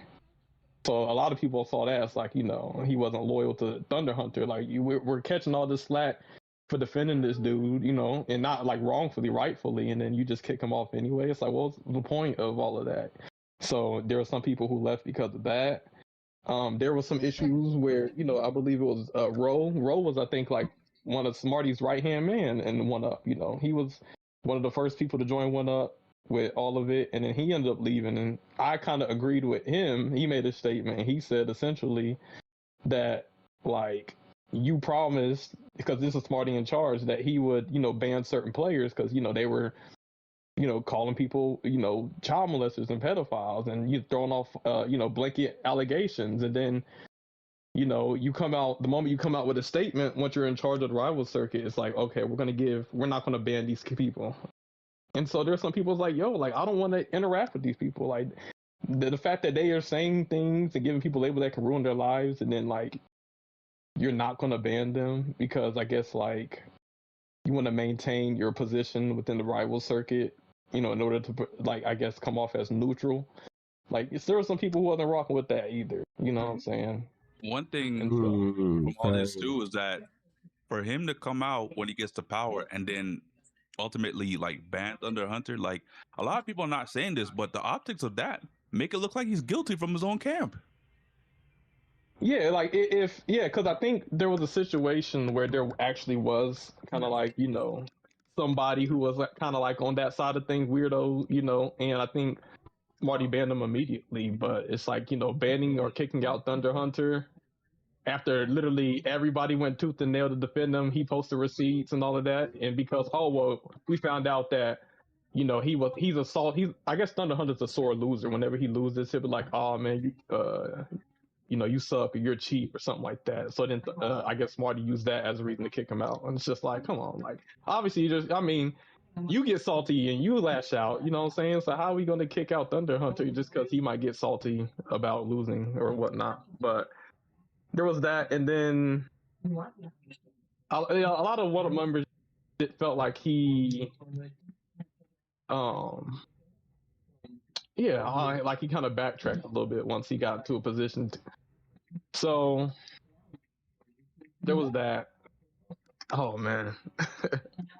There's more to it. I think it's like I think they were upset also because Smarty apparently Smarty I feel like was justified in not liking the Wind Rider because they were doing a lot of diabolical stuff, but he went too far because he had certain people that were high up. I guess what he did is he sent somebody named Vexy to go to the rival circuit and bait some of the WR members into saying something crazy so that they would get banned. And then Vexy apparently also was told to hack the Wind Rider server and then to delete it.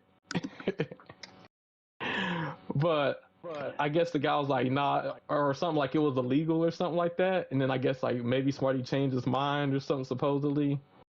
But yeah, there was once that information came out, a lot of people weren't rocking with that, and then they ended up leaving the team. Damn.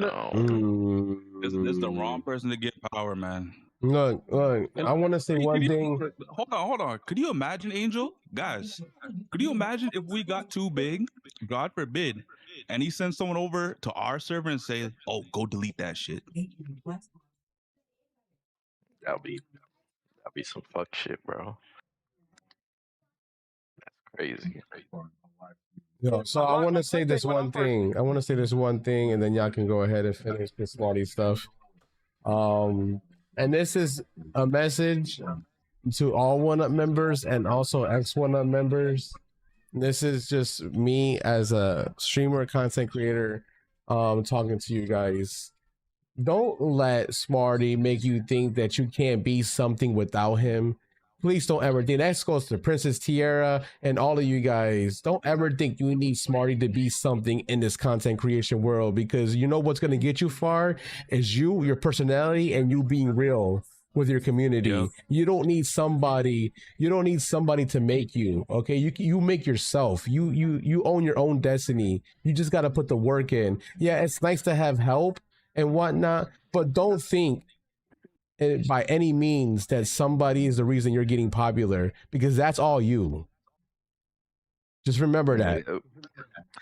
Yo, man, I also want to say this, and I'm gonna let you go, Caleb, but listen, man, for anybody, I don't know if anybody from the CrossWorlds community is gonna hear this, many of the people that were dealing with the competitive scene or Smarty and whatnot, but if he ever did you wrong and you feel like you don't have a place to vent what he did to you, hit one of us up, and you know what, maybe we could have you on and tell your side, man. Speak your truth, because Smarty likes to shut people up. And you know, we ain't covered drama in a little bit, but we back in the drama bag right now, man. We back. I was gonna say, we did allow, you know, Sonic to cover his story or his side of the story like a couple of weeks back when, you know, ultimately he got like pushed out of the competitive scene because of Smarty. Hopefully, like I said, him to get back in. At the end of the day, there's two sides to a story. There's, you know, one side, and then there's the other side, and then there's the truth. So, you know, if you feel like you can't talk about your side because somebody tries to shut you down, you just know you have a place here and you can actually talk your side and actually get a chance to speak, and nobody's gonna judge you on it. Okay, so the big thing though like I guess there were some there were around like maybe like 50 competitive CrossWorlds 1-up members, but essentially, you know, why some people decided not to leave is because, you know, Smarty would be like, yo, you know, if I'm not in charge, then the competitive scene is dead. And if you know, if you leave one, you know, there's something big coming, you know, with a tournament in the future, and if you're not with 1-up, you're not gonna be able to participate or something like that. So How there's some does that people even like, make sense? Exactly. Is there only going to be a 1-up team in the tournament? Like, that's stupid. like certain, I guess whoever Come on, bro. whoever is banned from the rivals circuit supposedly would be banned from the MomoCon or IRL tournaments. That's why what teams or people being banned was such a big deal, is because whoever was banned wouldn't be able to do the MomoCon stuff. And so, you know, that's why it was such a thing of contention, because on one side, you know, there's I'll give the both sides. So for the WR perspective, there were some people who are WR who have nothing to do with the drama. They just joined the team to play the game, you know, whatever. So for them to be banned blindly isn't fair, you know, because they had nothing to do with the drama. If they leave WR and start their own team, they're banned for good. Like, they can't do nothing If they're not in the rival circuit. So that's why it was such a big thing being banned there. Now, there were some WR members that did need to get banned. So when the announcement came out and Smarty was all like, everybody gets a second chance, nobody on WR is banned. Like I said, it rubbed people the wrong way. I understood it because there were some innocent people, but at the same time, there's also some guilty. I don't think it should have just been a blanket, you know, get out of jail free card. And that's what rubbed a lot of 1-up members the wrong way. And then eventually people started asking questions like, yo, what is this thing that, you know, you were saying that, you know, we need to be with 1-up for, we're not going to be involved with. Apparently Shogama told me, or what was it? Some more people, it was like, it was more so that there was going to be a tournament and whoever won the tournament would get like free passes to MomoCon or something like that. And I think that Smarty personally was going to give some passes to people like Exponzo, Domo, some other people. It was going to be like a handful of people. All 50 members weren't going to get in for free. So it's almost like he was using, you know, the unknown of, oh, there's going to be a tournament. Just wait, you know, keep me in charge. Because if so, you know, there's something bigger that's going to happen. And the big thing, which is that he's going to give a few people some passes and that there's going to be a tournament. But, you know, that at that point, it's just all like, man, that's it. Like, some people are like, man, I could, you know, I don't, you know, need to be with 1-up because, you know, everybody wasn't going to get it anyway. Especially right now, he's not in charge, so pretty much anybody can get into the tournament at MomoCon if they go to the event. You know, I think it's like, you know, buy a ticket, you go, you know, you can participate. But yeah, that's kind of what it was. But then some people, so you go to like, you know, Sonic talking about that he was kicked out of tournaments and that if he didn't. He felt like he was kicked out of the competitive scene. I think it was one tournament when I was with Prima, but you know, potentially MomoCon if he was banned from the rival circuit. So I could see why Sonic was feeling some type of way. So you know, but that's what it was. It wasn't what we thought it was. We thought it was going to be like something big or something like that, but no, it wasn't that. Damn. You said the MomoCon stuff is on hold still until further notice? Yeah, and the reason a lot of people, no, the MomoCon's still happening. It's just under new leadership. So it was all like, all of that, you know, talking about if I'm not in charge, MomoCon is canceled, the competitive scene is canceled. We're not going to have a competitive scene anymore. That was cap. That was cap, basically. Because, you know, it's still going on. Eventually, did that team, to hold his power. Yes, essentially, he held that as like a manipulative. To stay in power. To stay, yeah. And to keep people. Yeah, I called it. Essentially, why some other people left is a lot of people that were his right-hand man and like in charge and moderators of 1-up, they left because essentially what we went back to, the way he was just talking down on people you're a failure.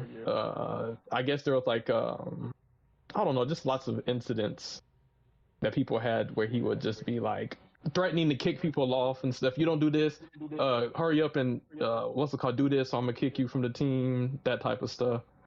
I think when all the drama came out and all the information, they just decided they had enough. And so, it was crazy because I didn't know all of this at first. And I was just seeing like so many people leave left and right. And I'm just all like, damn, are they just leaving because, they seen other people leave? And I think a lot of people are just tired of the drama and tired of, being talked down to. It wasn't even with the WR stuff. A lot of the 1UP members didn't even leave because of the Wind Riders drama. They left because of how Smarty was treating them, in the DMs and voice calls and stuff like that. So it's crazy. That whole Shogama stuff was crazy.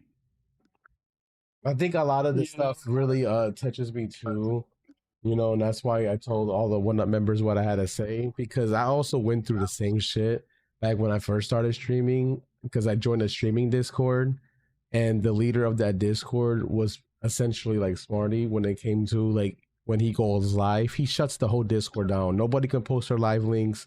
Everybody has to show up. And if you was a mod, because I was a mod in the Discord, and he made me a mod, you had to be in every stream or else you get demodded, and if you leave the Discord or you get banned or anything like that, he basically he made you think like you weren't gonna go nowhere. And everybody believed this, man. I didn't believe it. I called it out on this bullshit.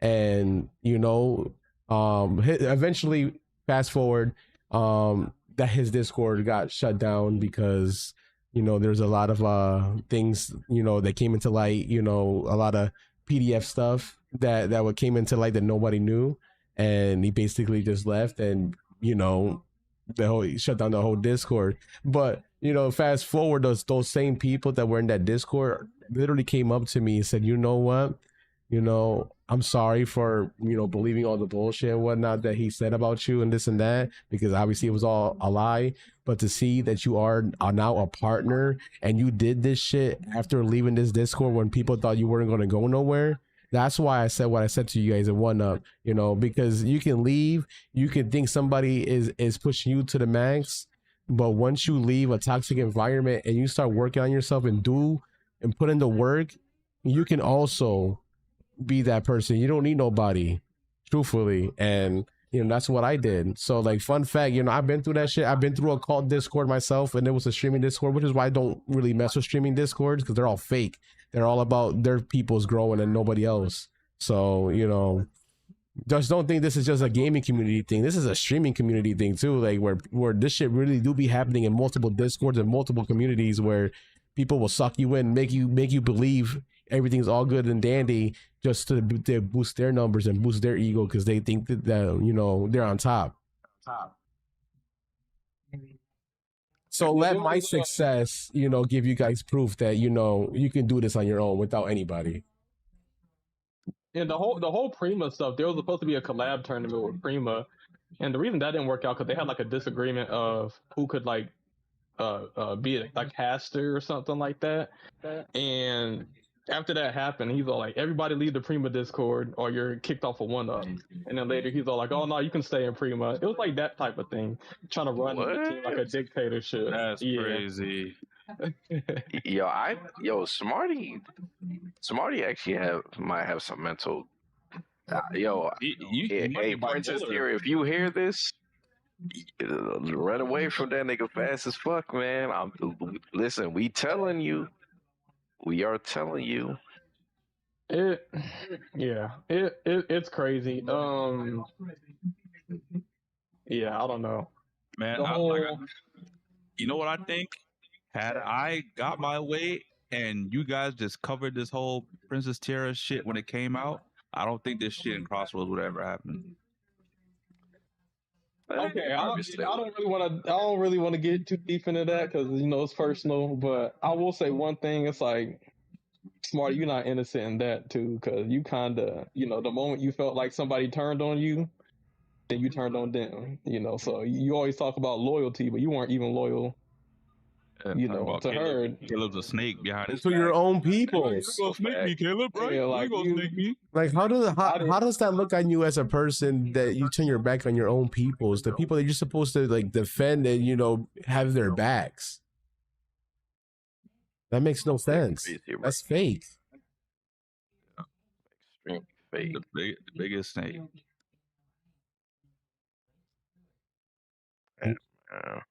but it had to be addressed. We addressed everything. Caleb, did his side. And he explained all the stuff that people were claiming that might have not been true or not true. He clarified all that and made sure that the truth was put into light as well. I do want to get Shogama on here too to hear his side of the story, because it sounds like another piece of the story that we don't know. Because if Caleb's hearing this information from him, like, what else do we not know? Oh man. Yeah. I remember. I remember Silent back when Smarty was in our podcast saying, "Hey, put me on this podcast because I will tell you the actual story." We can get him on here too. Yeah, Caleb, if you can, man, hit up Shogama. If he down, we can definitely have him on a episode so he could speak, speak the Smarty truth, man. Yeah, his side of the But essentially, the team, at least in CrossWorlds, is no more. It disbanded. So, I joined for the competitive side, and, I appreciate the good times and all things Smarty did do right, but then you also have to be accountable to the things you did wrong, you know what I'm saying? And, we can't shy around it, and in order to grow, you have to know where you went wrong in order for you to improve. And there's definitely the things you did wrong. Does that mean you're a free agent, Caleb? I'm done with team stuff. Like I said, I left the. This guy's burnt out. Oh my god! I left the Disney Speedstorm teams. Smarty, We did it with the stream snipers, but as far as team competition goes, it ain't worth it. Caleb said I'm retiring. We got Rainbow coming in a month. It's a done deal. Caleb, you had it good when you were on Stream Snipers, baby. Just Who said a Stream Sniper reunion? Who said that? What? Yo, Like I said, Caleb say he was gonna leave Speedstorm. The grass is gonna be greener. I don't warn Caleb about the Sonic people, bro. Yeah, I guess Remember, I warned him. I was like, hey, this Discord got a lot of people that hate AI. Caleb, I'm letting you know. If anything, it seems like what you dealt with Sonic was way worse. Yeah, and I appreciate Smarty for sticking up for me with all the AI stuff, but just because you stick up for me with the AI stuff, if you're mistreating other people, you're still mistreating other people, and then on top of that, you kind of snaking me by talking, bad about the podcast or whatever else. You know what I'm saying? Facts. It's almost like, was he really looking out for you, Caleb? Or was he looking out for himself? Hey, Smarty, I'll tell you one thing. We was in talks in the past about me being a double agent coming to the server, but lo and behold, Caleb was our sleeper cell. Yeah. No, I wasn't spying. I was Caleb, what did I say, bro? I told you Smarty is looking down on everybody in his crew, bro, no matter what, bro. Yep. He at the top, he can't do no wrong, but everyone else can. Oh, Man, I told you about him with the whole podcast shit. And I was like, oh, yeah, nah, man. He went in. Nah, bro. And shit, that was just me trying to give this nigga the benefit of the doubt, man. But apparently you can't even do that. Yeah, man. Yeah, you can't do that anymore in today's world. That's the crazy part.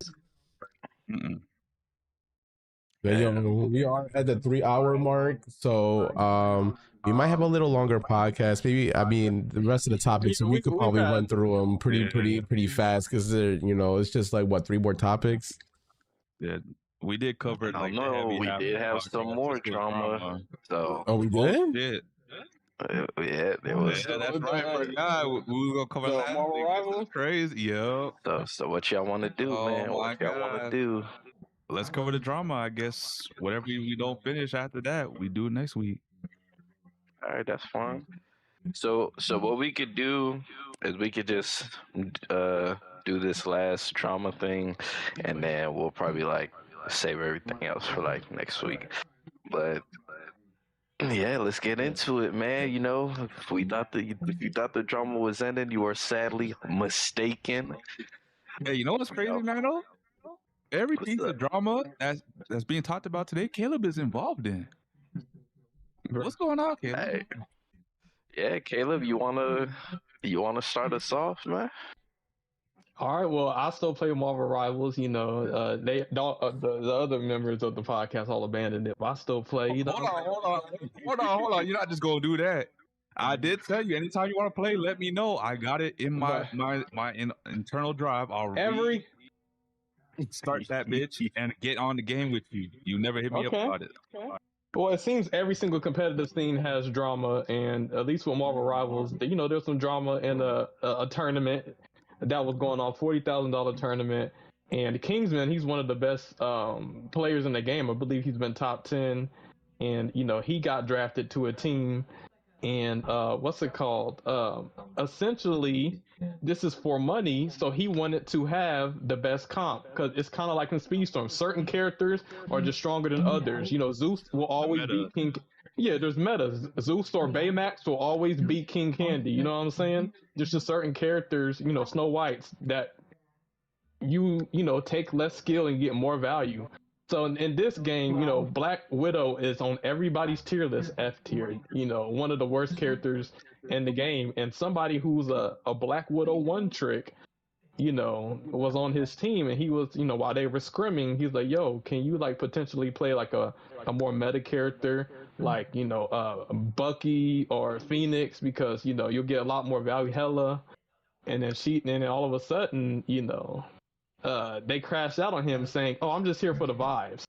And then saying like, oh, you know, what did they do? Yeah, they just say, oh, I'm just there for the vibe. I'm not swapping no matter what. And he's like, yo, this is a tournament for money. And they're like, and it's almost like they didn't care.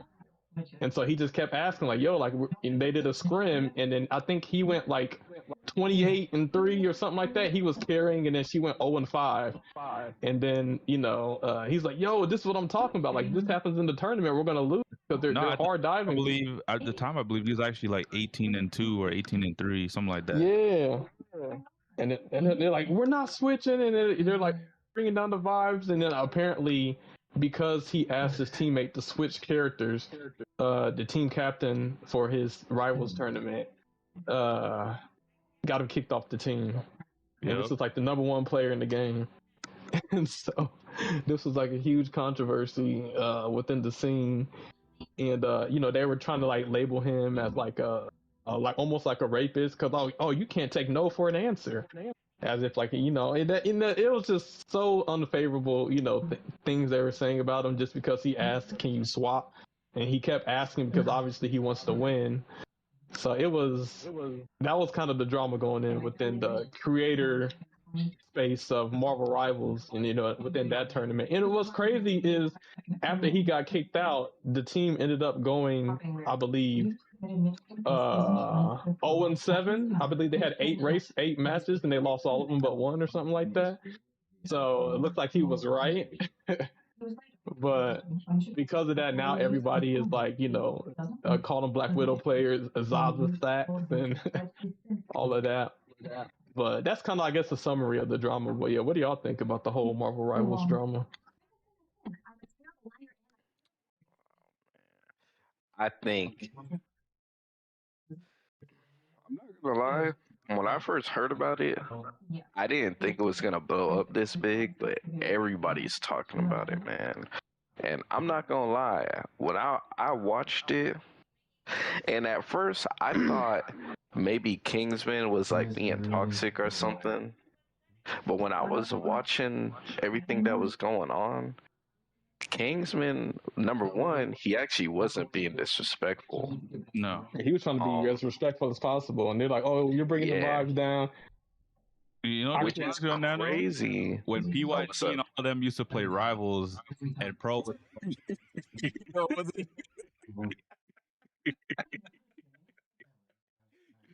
know what I'm talking about, bro. Yeah. They got now into some heat because of that too. Yes, sir. It was the same shit. And it is crazy, man. But the thing, the difference is, you know, it's so crazy, bro. This a lot, like the way Kingsman carried himself was actually really good. And if he would have crashed out, it would have been justified because this is for a $40,000 tournament.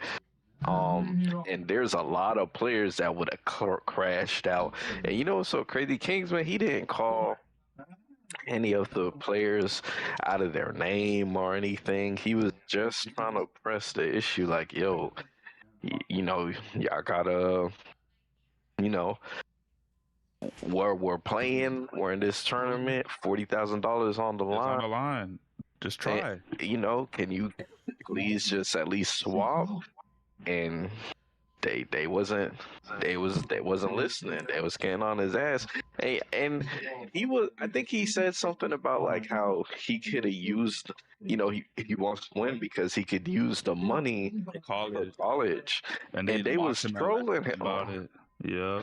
Saying that, oh, you're just a gamer, you've been on for 20 years and nothing with your life. It's like, you're also gaming, playing the same game he's playing, and you're streaming it. So, like, why are you hating on him for being good at the game? You're worse than him because you're getting paid for doing this shit. You know what I mean? Like, yeah. And the thing we didn't mention was the fact that, you know, this girl, Cece, the captain, because of all this controversy, like, she got exposed on Twitter. A lot of her sponsors started dropping her. Like, I from what I heard, like, she got no sponsors now. And the sponsors that dropped her ended up offering Kingsman a deal, so they went to sponsor Kingsman after. I hear Kingsman's social media blew up. Like, he got 100K on Twitch now. Yeah, they. I don't know how much he got on Twitch, but apparently, I was looking at comments and they were saying or something like that. They were saying, he made more money than he would have did if he would have won this tournament. Yeah, and he's gonna win like 3K out of the 40,000. And it's crazy because a lot of big content creators were covering it. Like Asmongo, he had, I think his video on it had views. Over 1 million. Moist Critical, he had over 2 million on his. Yeah. And a lot of other content creators was having hundreds of thousands of views. Kingsman, the guy, he made his original video, he had millions of, and man, I know he came up big, man. Like that's a lot. The situation, yo, that shit. Basically those girls like acting the way they did towards him basically changed his life forever. Yeah, apparently the Black Widow main's boyfriend made a whole like file trying to get him kicked off the team, and the captain was trying to get him kicked off the team, and it's just like he was willing to swap, he was willing to change his role, but the other person wasn't. So that's kind of hypocritical, because it's crazy if you're the best DPS and then you're forcing them to play support or tank because you won't switch. It's very selfish on her part, and you know it's like that's kind of an example of the Marvel Rivals community. That's how a lot of games go. You know, you have people who, you know, refuse to switch even at their own detriment and stuff. It's crazy. It's just a lot of ego and pride. The whole thing about it too, I think, was the fact that like she came out with an apology and that shit was fake. She was using a voice changer as well. That she just didn't like that she got backlash. Yeah. Like, and then even she was using the voice changer at all, even just to get more sympathy so people can side with her, was crazy. All the girls that were on the team were siding with her in the beginning until when they realized, yo, this backlash ain't gonna blow over. So they started keeping their mouth shut. They all went silent. You know what it was? The tournament organizer was a 5-star general. He was simping for the girl, and he automatically kicked him because, you know, maybe he's trying to get in good with her. And so he said, oh, I looked at the situation, he didn't look at it. And then later on, he's like, "Oh, once I saw what happened, yeah, you shouldn't have been banned." There's text of her saying she doesn't like black people in the past, so she's not a good person.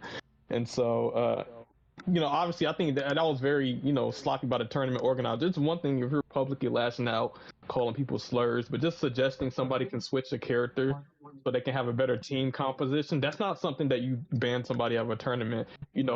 Whether they feel, oh, I feel uncomfortable because you told me to switch, like if they want to play that role. Like, I hate when people do that. So Bro, the he was definitely something. On all their social medias, it went private.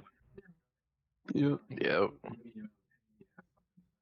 Like, but it's a wrap for, I think, like, as a career as a content creator, is cooked. Yeah, I think I'm glad she hopped into another stream on Rivals recently, and the worst thing about it was, the company NetEase was paying her for this stream, and everyone was going crazy on other streamers talking about, and other streams chat, like, talking about how is she on here right now? Like, does she not know that we don't like her? She's getting paid right now. This is crazy. And you know what? The backlash was so bad. Like, she had to turn her Twitch to, like, was it subscribers only for her chat? Yeah, that's crazy. And somebody said that Black Widow's never gonna live this down. Now, Black Widow names already had a stigma. Like, people 1,000 years back, man. Yeah, people would already just, like, choose Black Widow whenever they wanted to throw, but now it's like, now it's even worse. So, I didn't know at some point with this situation, Caleb, was that female gamers are gonna have this stigma attached to them now. Unfortunately, and I don't think they should. But my issue was the fact that CC immediately ran to Zazastak's defense. And you're a team captain, you automatically go to the girl's defense because she's a girl instead of listening to, hey, maybe we do need to switch our comp so that we can have a better chance at winning. You just wanted to defend the sisterhood, and you actually defended it the wrong way, blindly, supporting somebody who was in the wrong just because they're a girl. It definitely came off bad. I literally think it was about the vibes because she didn't want the whole vibes to be thrown off because she was trying to appease the sisterhood. She's trying to keep all the girls happy. She's trying to seem like a girl's girl kind of thing. And all that made you look like was a jackass because the internet don't fuck with you. And to be fair, there were some girls on the team that didn't really say nothing. What was it called? Like Casey Dilla, she didn't really say much, but I think a lot of people got her mixed up with Cece because they're both Asian women. But nah, there was some people on the team. And not Casey Dilla. She didn't do it. I was like, I'm actually it was funny. I didn't even realize I actually subscribed to Casey Dilla. I'll be watching her sometimes and whatnot. So I'm like, oh damn, she's involved. What'd she say? But apparently she didn't really say much. Nah, you know what it was? Every girl on that team was catching heat too. Yeah, they're catching residual heat. Just because. But I don't think this is a open letter to just attack female gamers. But I feel like the reason why she was defensive is because there's a stigma that female gamers aren't as good at video games as male gamers. So they took him asking her to switch as him being like misogynistic, like, oh, you suck at the game, so you don't have the skill because you're a girl. That's how they were taking it. It seemed like you don't have the skill on Black Widow, so you need to switch. No, but that wasn't the case. He literally said, I believe that you're very good and skilled, with your character. You know what I'm saying? It's just that character, even if you're the best at that character in the world, the character doesn't get as much value as another character. You could be worse at a meta character and get more value than you being the best at a low tier character. And that's all he was saying. On the line, like, at least try harder. Like, I know this is your character, but like, we're gonna compete against people that are wanting this money just as bad as we are, or at least I am. At least, can you at least help a brother out and pick a character that we can probably steamroll with? Yeah. So it's just one time. So they got overly defensive. You can't automatically assume that people are dissing your skill or because of you're a woman. Like, I think she kind of brought that energy when it wasn't needed. unnecessary. I think she kind of drove that narrative, like she steered that into the narrative, and it wasn't even anything about that because, like Ishnik said, I remember at one point, like he even mentioned, "Oh, I can switch off a character, I can switch to support, I can run this, I can run that." He was very accommodating, and if he was really trying to single out the women on his team, which the vast majority of his teammates He didn't were call out women, he didn't call out the other everybody girl. else. Yeah, he didn't call out Cece. You know, Cece might be a bad character, but she was doing her part on tank, and it had nothing to do with women. It was just that the Zaza stacks, you know, what's it called? Black Widow, you know, pick wasn't it, and you know, you're And she was vulnerable. even hitting her shots. That Nope. was the crazy part too. She was not doing anything. Against it's different. You can do things in the casual lobby and you can get 50 kills, but when you're going against like top 10 players, Top of it's the top, different. bro. You could be in speed. Mm. Yep, you could be in Speedstorm and do team mode, NPR 30, and you can smoke everybody. But then now you're in divisions in a tournament and you get last place. It's like night and day. Just because something works against less skilled players doesn't mean it's going to work in a tournament. You can get a perfect score against KNC, but don't mean you're gonna get the perfect score against the Dons. Exactly, Right? exactly. And so you might need to make some adjustments so that you can have a better chance. And, you know, crashing out on your team because they're like, yo, instead of using King Candy, how about we use freaking Violet or Dash? You know, that's not a bad thing. But, you know, this can apply to so many different games. But, yeah, this basically went viral. And my take is, you know, free Kingsman, you know, and it's kind of karma that his team ended up getting second to last place. Yep. And he ended up reaping the benefits of this. So. Everything she lost, he gained that day. But sure, Nano Angel, what y'all think? You know, what are y'all thoughts on the whole situation? I mean, I agree with everything y'all said. I really hope, and I mean this like with everything, I really hope, you know, every person that was a part of that learned a valuable lesson.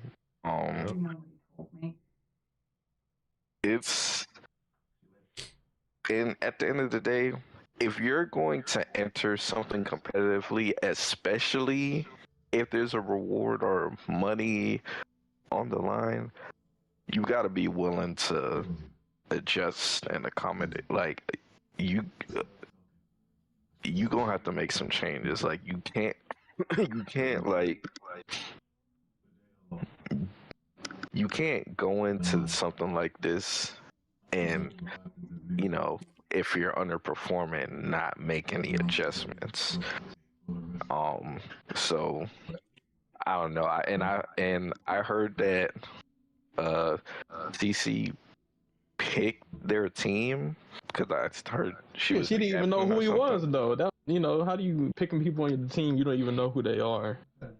But I was wondering, like, did they like not have any practice matches or something before? They did.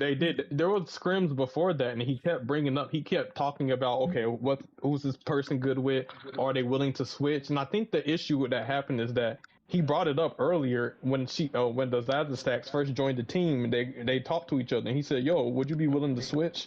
I know you're a Black Widow main," and she said, "Yeah." But then when he asked in the middle of the scrim, she switched up. So she lied to him. Yeah. So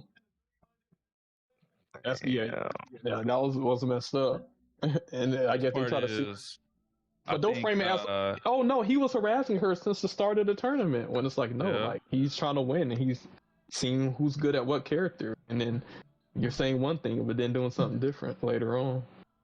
I think one of the worst parts was the fact that is it Cece's boyfriend or Zaza's boyfriend that did the document and went out to give it to the tournament host and got Kingsman banned from the tournament. Like she apparently she's placing the full blame on him. Like I didn't know. I knew at the last second. It's like, bro, what? Not even taking Let him take all the heat. Like, yeah. Almost like, oh, you don't really play this game. You're not making money on streams. I am, so I can't look bad. Take the heat from me, babe. Essentially, that's crazy. So she was walking the pit bull and she let go of the leash, and when the dog attacked somebody, I didn't attack him. It was my dog. But yeah, you the one who you didn't stop him. You didn't grab the leash. You let it happen. And so so all over it's like boyfriend was in the wrong. He couldn't accept that maybe his girlfriend, wasn't performing up to standard and need to switch. He took that, personally, or or being a little too overprotective, and got his girl into a situation and made it work. Full 5-star general for his girl when she was in the wrong, right? So yeah, I mean, I agree. In a calm setting, you gotta you can't go in there with an ego and think, I'm gonna do what I want and that's how we're gonna do it. You can't go in there like that and with that mindset, because you're playing in the competitive scene. You gotta adapt to everything. You know what I'm saying? So like, if she could, they could have been like, look, okay, I'll try it out and see how I do and see how we do. And if we don't perform as good, maybe let me try, Widow again and see if I can perform better. You know what I'm saying? But at least put in the effort to try, because, in the comp scene, you never know. You might try another character and be like, oh shit, I'm smoking right now. I'm killing everybody. Let's do this. You know what I'm saying? You got to have that open mind. Like, okay, I'm open mind to my teammates telling me, hey, maybe I should try this, because maybe it'll benefit the team. You can't just think solo on the team. Bro, what hurts me the most, I think, about this whole situation? The fact that nobody took the money tournament serious but Kingsman. He was the only one that cared about winning. So what the fuck are you guys doing in the tournament? Yeah, apparently they try. Oh, I just thought it was a creative tournament. And like you joining the tournament, you don't even know what's at stake. I guess the clout. I don't know, or are they making so much money to where they don't, it's not a big deal. Yeah, they're just privileged. So it's, yeah. Everybody ain't got the OnlyFans. I'm not saying she got OnlyFans, but you know what I'm saying? Like, people have different circumstances. So yeah, just overall, people got to pay for school, college, like Kingsman. Yeah, but like I said, there was, this isn't. Other teams had success, you know what I'm saying? I think Necro's team won that tournament, and he had some female streamers on the team who did well and were willing to switch and very skilled. The fact that this dude was on a laptop and carrying them, bro. Yep. Like, what? This man doesn't even have a good PC setup, Angel. This man was carrying them on like a Dell laptop, bro. That's nasty work. It At least is. y'all could have done was switch off the character and help this dude out. Yep. But that was pretty much the drama. It's ongoing. I'm glad that the whole Marvel Rivals community. I've leaked outside of the community. All came to an agreement that that he should have never been banned, and that they had a toxic team captain, and Zaza got to be willing to switch Zaza stacks. Because even me, I'll play the game. There are certain characters I like. I like Black Panther, but Black Panther has a lot of counters. The Thing counters him. Yes. There's triple support. There's so many things that counter him. If I'm on Black Panther and I'm realizing they got work, sometimes you gotta swallow up your pride and be like, hey, let me choose another character. And I've done that, because either you can go down that and never switch and lose, or you can be like, all right, let me switch another character. And all of a sudden, I'm getting kills. I'm winning now. That's all it takes is one swap. So. And that's the thing that gets me all the time. People will play comp, and it's comp. You're gonna be facing tough competition. People ain't a casual take it personally. Rank. Yeah, this is not a casual mode where you can just chill, bro. This is ranked. Like, people want to take this for real. Like, if you're gonna get countered, play against that counter. Don't sit there and get countered the entire match. Swap. Well, here's what the reason people don't swap, because when somebody says swap, they assume that they're saying you're trash at the game. So get off. But what people are really saying is, no, that counter is getting countered. Like, you're playing a flying character and they have all snipers. You probably need to switch. Even though you're the best flying character. Yep. It doesn't matter if they have a Hela that's deleting you in one headshot. You know what I'm saying? But people don't see it that way. People see it as, oh, you're saying I'm bad at Iron Man? You're saying I'm bad at Storm? People need to quit looking at it so personally and realize, bro, there's rock, paper, scissors. Exactly. This character beats that character beats this character. Exactly. You can't take that as all you attacking me or you calling me trash. No, they have a counter to your build. Now you counter them. You know what I'm saying? Exactly. Bro, it's like when I play the finals. Me and my girl will play the finals, and they had this new game called and essentially what it is like it's 10v10, and your team has, or is it 8v8, whatever it is. Your team has to capture the point if you're the attack team, and the other team that's the defending team has to just defend the points. There's 3 points. And every time I'm on the attacking team, we lose because guys don't want to play the medium class that has a defibrillator that will bring you back your team's revive spawns. You only get like 30 in total, unless you beat around and then adds on like 10 lives. So dudes always want to play the light class, which is the most susceptible to dying because they have the lowest health pool and the least defense. And you'll be in a match with like me and her will be the only mediums on the team, and the rest of the teammates are lights. I look at the team composition immediately and I leave the game. I'm like, babe, get out of there. I'm not wasting my time. Why? Because I know only me and her are going to be reviving, and 6 other people dying all the time means we're losing revive coins every single time. And if me and my girlfriend die, ain't no one getting revives. That means everyone's wasting revives. So it's like, bro, if you're not going to come correct on the comp scene, why bother at all? Go play a casual game mode, or this ain't the game for you, because I don't want these people on my team. It's just weak mindset, bro. Like, some people want to play casually. I'll go to a different game mode and I'll play that casually. There's different game modes for that. But if you see me playing in a competitive game mode, at least match energy. Why is everyone just taking it so lackadaisical? Like, come on, bro. There may not be money on the line, but like, meet me halfway. I'm trying to win. I don't hop on games to lose. We only have so much time as it is anyways. I come from work. I get some time to hop on the game. Let me get some dubs. I didn't come to hop on the game to catch L's, bro. Yeah, and you know, if it was our team, that would have never happened. I mean, shit, with the stream snipers, we had people race for positions. You know what I'm saying? We've had, you know, who wants to be the brawler? Whoever's performing the best. You know what I'm saying? We've, you know, it was never like, if somebody's not performing, guess what? You get subbed out, or you know, we're gonna have a different character. Oh, Nano actually made that call. It was with Cosmic, right? It was Jungle Ruins, and for some reason, Cosmic wanted to use a lightweight character. What was it? It was like Mickey Mouse or something like that. And then I was like, yo, if you don't choose a middleweight or a heavyweight. And he was, I think he didn't want to use Joy for some reason. And we're like, yo, you gotta use Joy, bro. We're like, yo, we can just swap you out for that race if you know you're not willing to switch. Like that's the normal team stuff like that. Yeah, it's just what happened on that team would have never happened. Because at the end of the day, if you're being competitive, you know, be competitive. You know, do what works. It's time to lock in, bro. Yep. So. But yeah, I mean, that's our take on the drama. If I want to add more to it, you know, that was definitely interesting, and Marvel Rivals was very interesting. But Marvel Rivals, I think they're adding a new mode, a 1v1 mode tomorrow.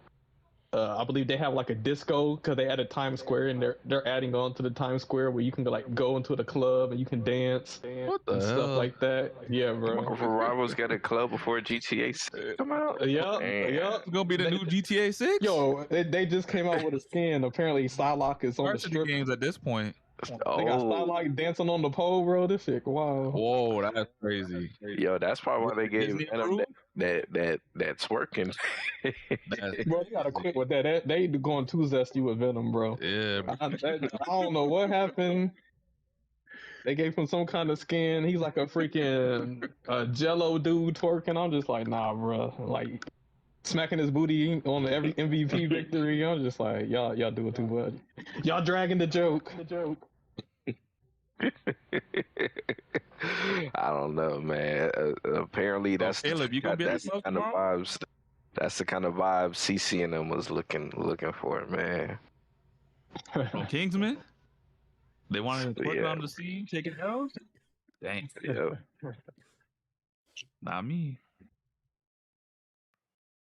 Facts, man. Facts. So Caleb, you gonna be at the club tomorrow? Wait, no. I get on every now and then. I'll be getting my thing, you know, roll, because you know, he heard club. He like, oh, hold. See there? Yeah, you know, I ain't been in the club. I've been in between matches and stuff. I'm like, let me pull out Rogue. You know, Rogue got her little jungle outfit. You know, she be doing the dance. I was like, okay, I see you, Rogue. Thickness. So it be lit. Full effect. Hey, I like Storm too. Stop it. Who else is black? I guess Storm's the only black woman so far. But hey, there's some chocolate in there, Chocolate City. Yes, sir. Shout out Caleb City, man. All right. Final words. Yeah. I guess final words, man. You know, it's been a while since we had some real drama. Today, you know, we had to get some things off of our chest, but for all good reason. Holding back too.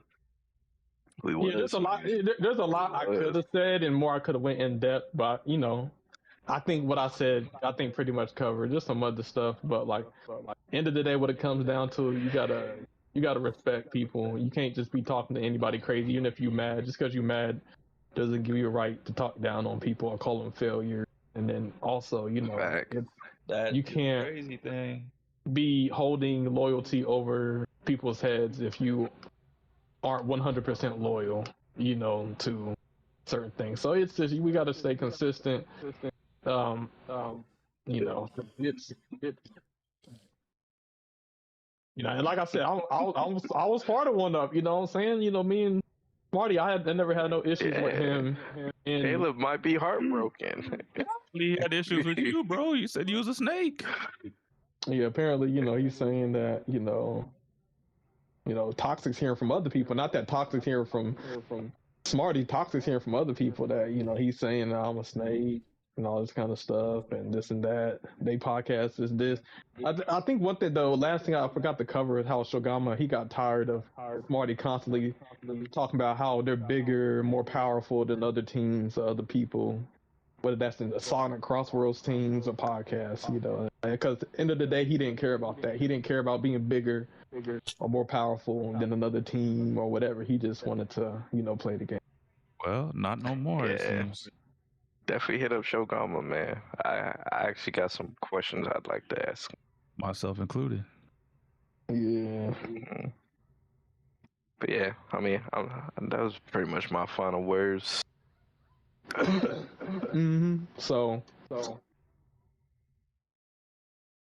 I guess Sammy, you said everything. Like I said, you know, and Smarty might be listening. Like I said, bro, I've been very fair, you know, with the assessment. Yes, you have. You know, I agree. It's you know, you can't be trying to say I'm a snake, cause nah. Man, listen, man. You know, it's crazy. It's crazy about the whole situation, bro. I was one of the last few people on the team, bro. Like, I'm talking about, there was like 80 people on the team. I think everybody left about except for 7 people, and I was one of the 7 people. Because I'm like, I don't know if I can go to any other team because, you know, some of those other people are still anti-AI and all of that stuff. Like, I'm still down to compete. Princess Tiara still on that team? Her and Rissa are, yeah. But like I said, all that talk about loyalty and snaking, and yeah, all the people that he was hyping up, like Exponzo and all of these top players, you know, that he was, you know, what do people say, glazing, they ended up being the first people out the door. And then the person that you trying to call a snake is a nigga that's around. You know what I'm saying? It was like, come on, man. You don't even know who you got around you, bro. If he say anything about you being if he even say he can't say nothing, bro. He deserves everything that he everybody dipped out. Yeah, the first moment of any type of negative stigma or anything being associated with one up, they dipped out. Yep. But I'm the snake. Exactly, bro. Funny how that works, But yeah. I don't know. I hear, but like I said, I let things play out just to see, and you know. I think once, you know, what ended up happening is once everybody left, they had no reason to not say anything. And they told me, you know, some interesting things. And I was just like, all right, that's interesting. But yeah, you know, but overall, you know, excited about CrossWorlds, not CrossWorlds, Speedstorm, competitive mode, Lightning McQueen, new map. Smarty, my thing, I just think you need to, maybe look at this whole situation and see where you went wrong, because in order for you to grow, you have to know where you went wrong and do better, and actually do better. Like I said, the main thing comes to respect. You can't be running things like a dictatorship, talking down on people, act like they can never make it in life without them. Like I do think, well, like what Angel said, there's some truth to that. The people, without me, there's gonna be no tournament. Without me, you're a failure. That's not true, because even before you, people, they had a purpose, and they had, whatever they built up. So you can't just be out here calling, down talking people like that. But if there's anything to learn from that, so that's all I'll say. Because just how the Zaza Stack and CC and Marvel Rivals drama got out to the open community. Smarty, I like real talk. This whole drama, could have got outside of the CrossWorlds community, and that's the last thing you want. You know what I'm saying? You don't want to be the new CC or Zaza Stacks within the Sonic CrossWorlds. So maybe that's why Sonic didn't win Best Racer, because freaking. No, I had nothing to do with that.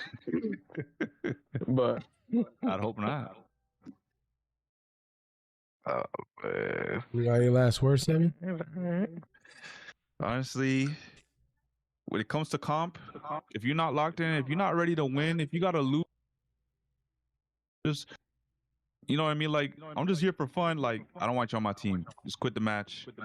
Let me find a teammate that is about winning. This is competitive. If you're getting countered, counter back. Don't just sit there the entire match and take it, bro. This ain't a Diddy party. Also, Pause. Also the whole Marvel Rivals thing. I'm glad that Kingsman, got his flowers and was able to, from the community helping him out, was able to get like 100K on YouTube or Twitch, whatever it was, and now he can kind of like pay his way to go to school. He don't have to worry about entering tournaments, but obviously he's gonna still enter a tournament because he's that kind of player. So I'm glad like he got his just deserved. And the whole thing about Smarty, honestly, I don't care. I'd love to hear about what Shogama got to say, because I got some questions for him as well. Never thought your podcast was a threat, but I was on to you from day one. The reason why you made that podcast, bitch.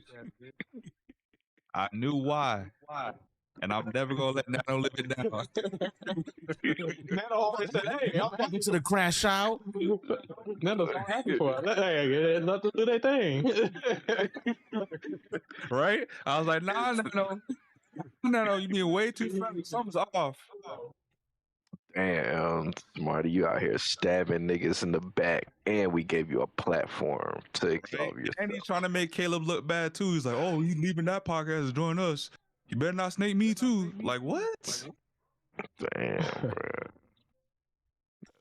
All I'll say is there has to be something said when not only does your teammates leave one up, but even the people on your podcast, your host, your co-host, left one up as well. But hold on, the one thing I forgot too, he's talking crazy about us with randoms too. Like, what? Yeah, I mean that just shows that something went wrong somewhere. So there has to be some kind of you went wrong somewhere. Because it's I will say I don't wish for nobody to crash out and burn, but it's like for you to talk down on our podcast, and now it's like everybody on your podcast abandoned you because of how you were treating them. I mean, I don't know if that's karma, but is that why I didn't see no episodes for a while either? Yes. You know what? We're gonna have to find these people that were on. Here's the thing. I want him to. I want him to thrive. I don't want him to fail. But like I said, it's like you wish for other people to fail, and then sometimes that can come back on you, man. Yeah, you never want to wish negative on anybody because karma can bite you in the ass, and the only person that's going down is you because of that. When we wrap this up, Caleb, I gotta ask you something. But yeah. Well, then that just leaves it off for me, right? Yes, Yep. sir. Angel, your last take. All right, my last take. Poppy a Speedstorm. Great podcast. You know, a lot of news, a lot of drama. You know, we still had other topics that we didn't get to that we'll get to on the next week's episode. You know, like Dragon Ball anime news, remakes happening, the Moro arc is happening. You know, the Xbox Showcase stuff. High Guard and the Super Mario Galaxy stuff. We could cover that. We'll cover that next week. So stay tuned for that stuff. We'll cover that more thoroughly. And I can't wait for rank. I'll be in rank when that shit drops day one. Now I'm hyped for the car season and to see what Speedstorm could cook up, because you know they are going to be changing the game fundamentally and the elements of the game going forward as well. They did say that as well, so I'm curious to see what they change mechanic wise in the game to make it fluid or just to give it a little refresh. Then you know, CrossWorlds, you know, all that drama aside, I already said my piece about everything. I don't really gotta touch on that, but if you're gonna take anything from this, is don't let others make you feel like you're lesser than what you really are. Remember that, because you are who you are. You choose your own destiny, not nobody else. Nobody else can make you other than yourself. Facts. Know your worth. Exactly. Know your worth. And also be real.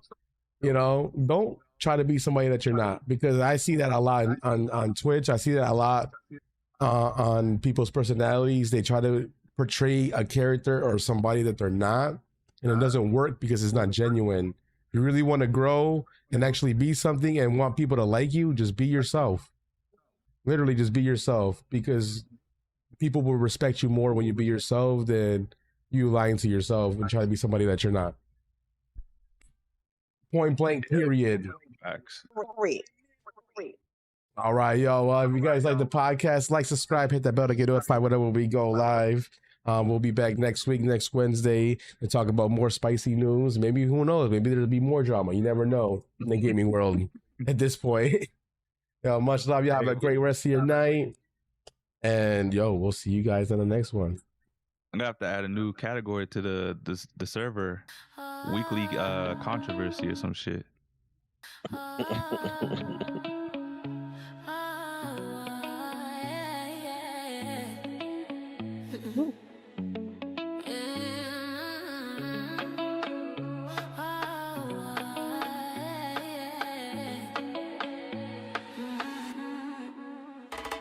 What me miss? Same for still this. If you're never there, you feel this shit. What me miss? Yeah, baby, they feel this. Late night, let the room breathe. Talk stay calm, but they run deep. No rush for feeling. Hay momento que solo pasan si tú estás aquí. Stream cut shot, but the vibes there. Clips can't catch it the same way.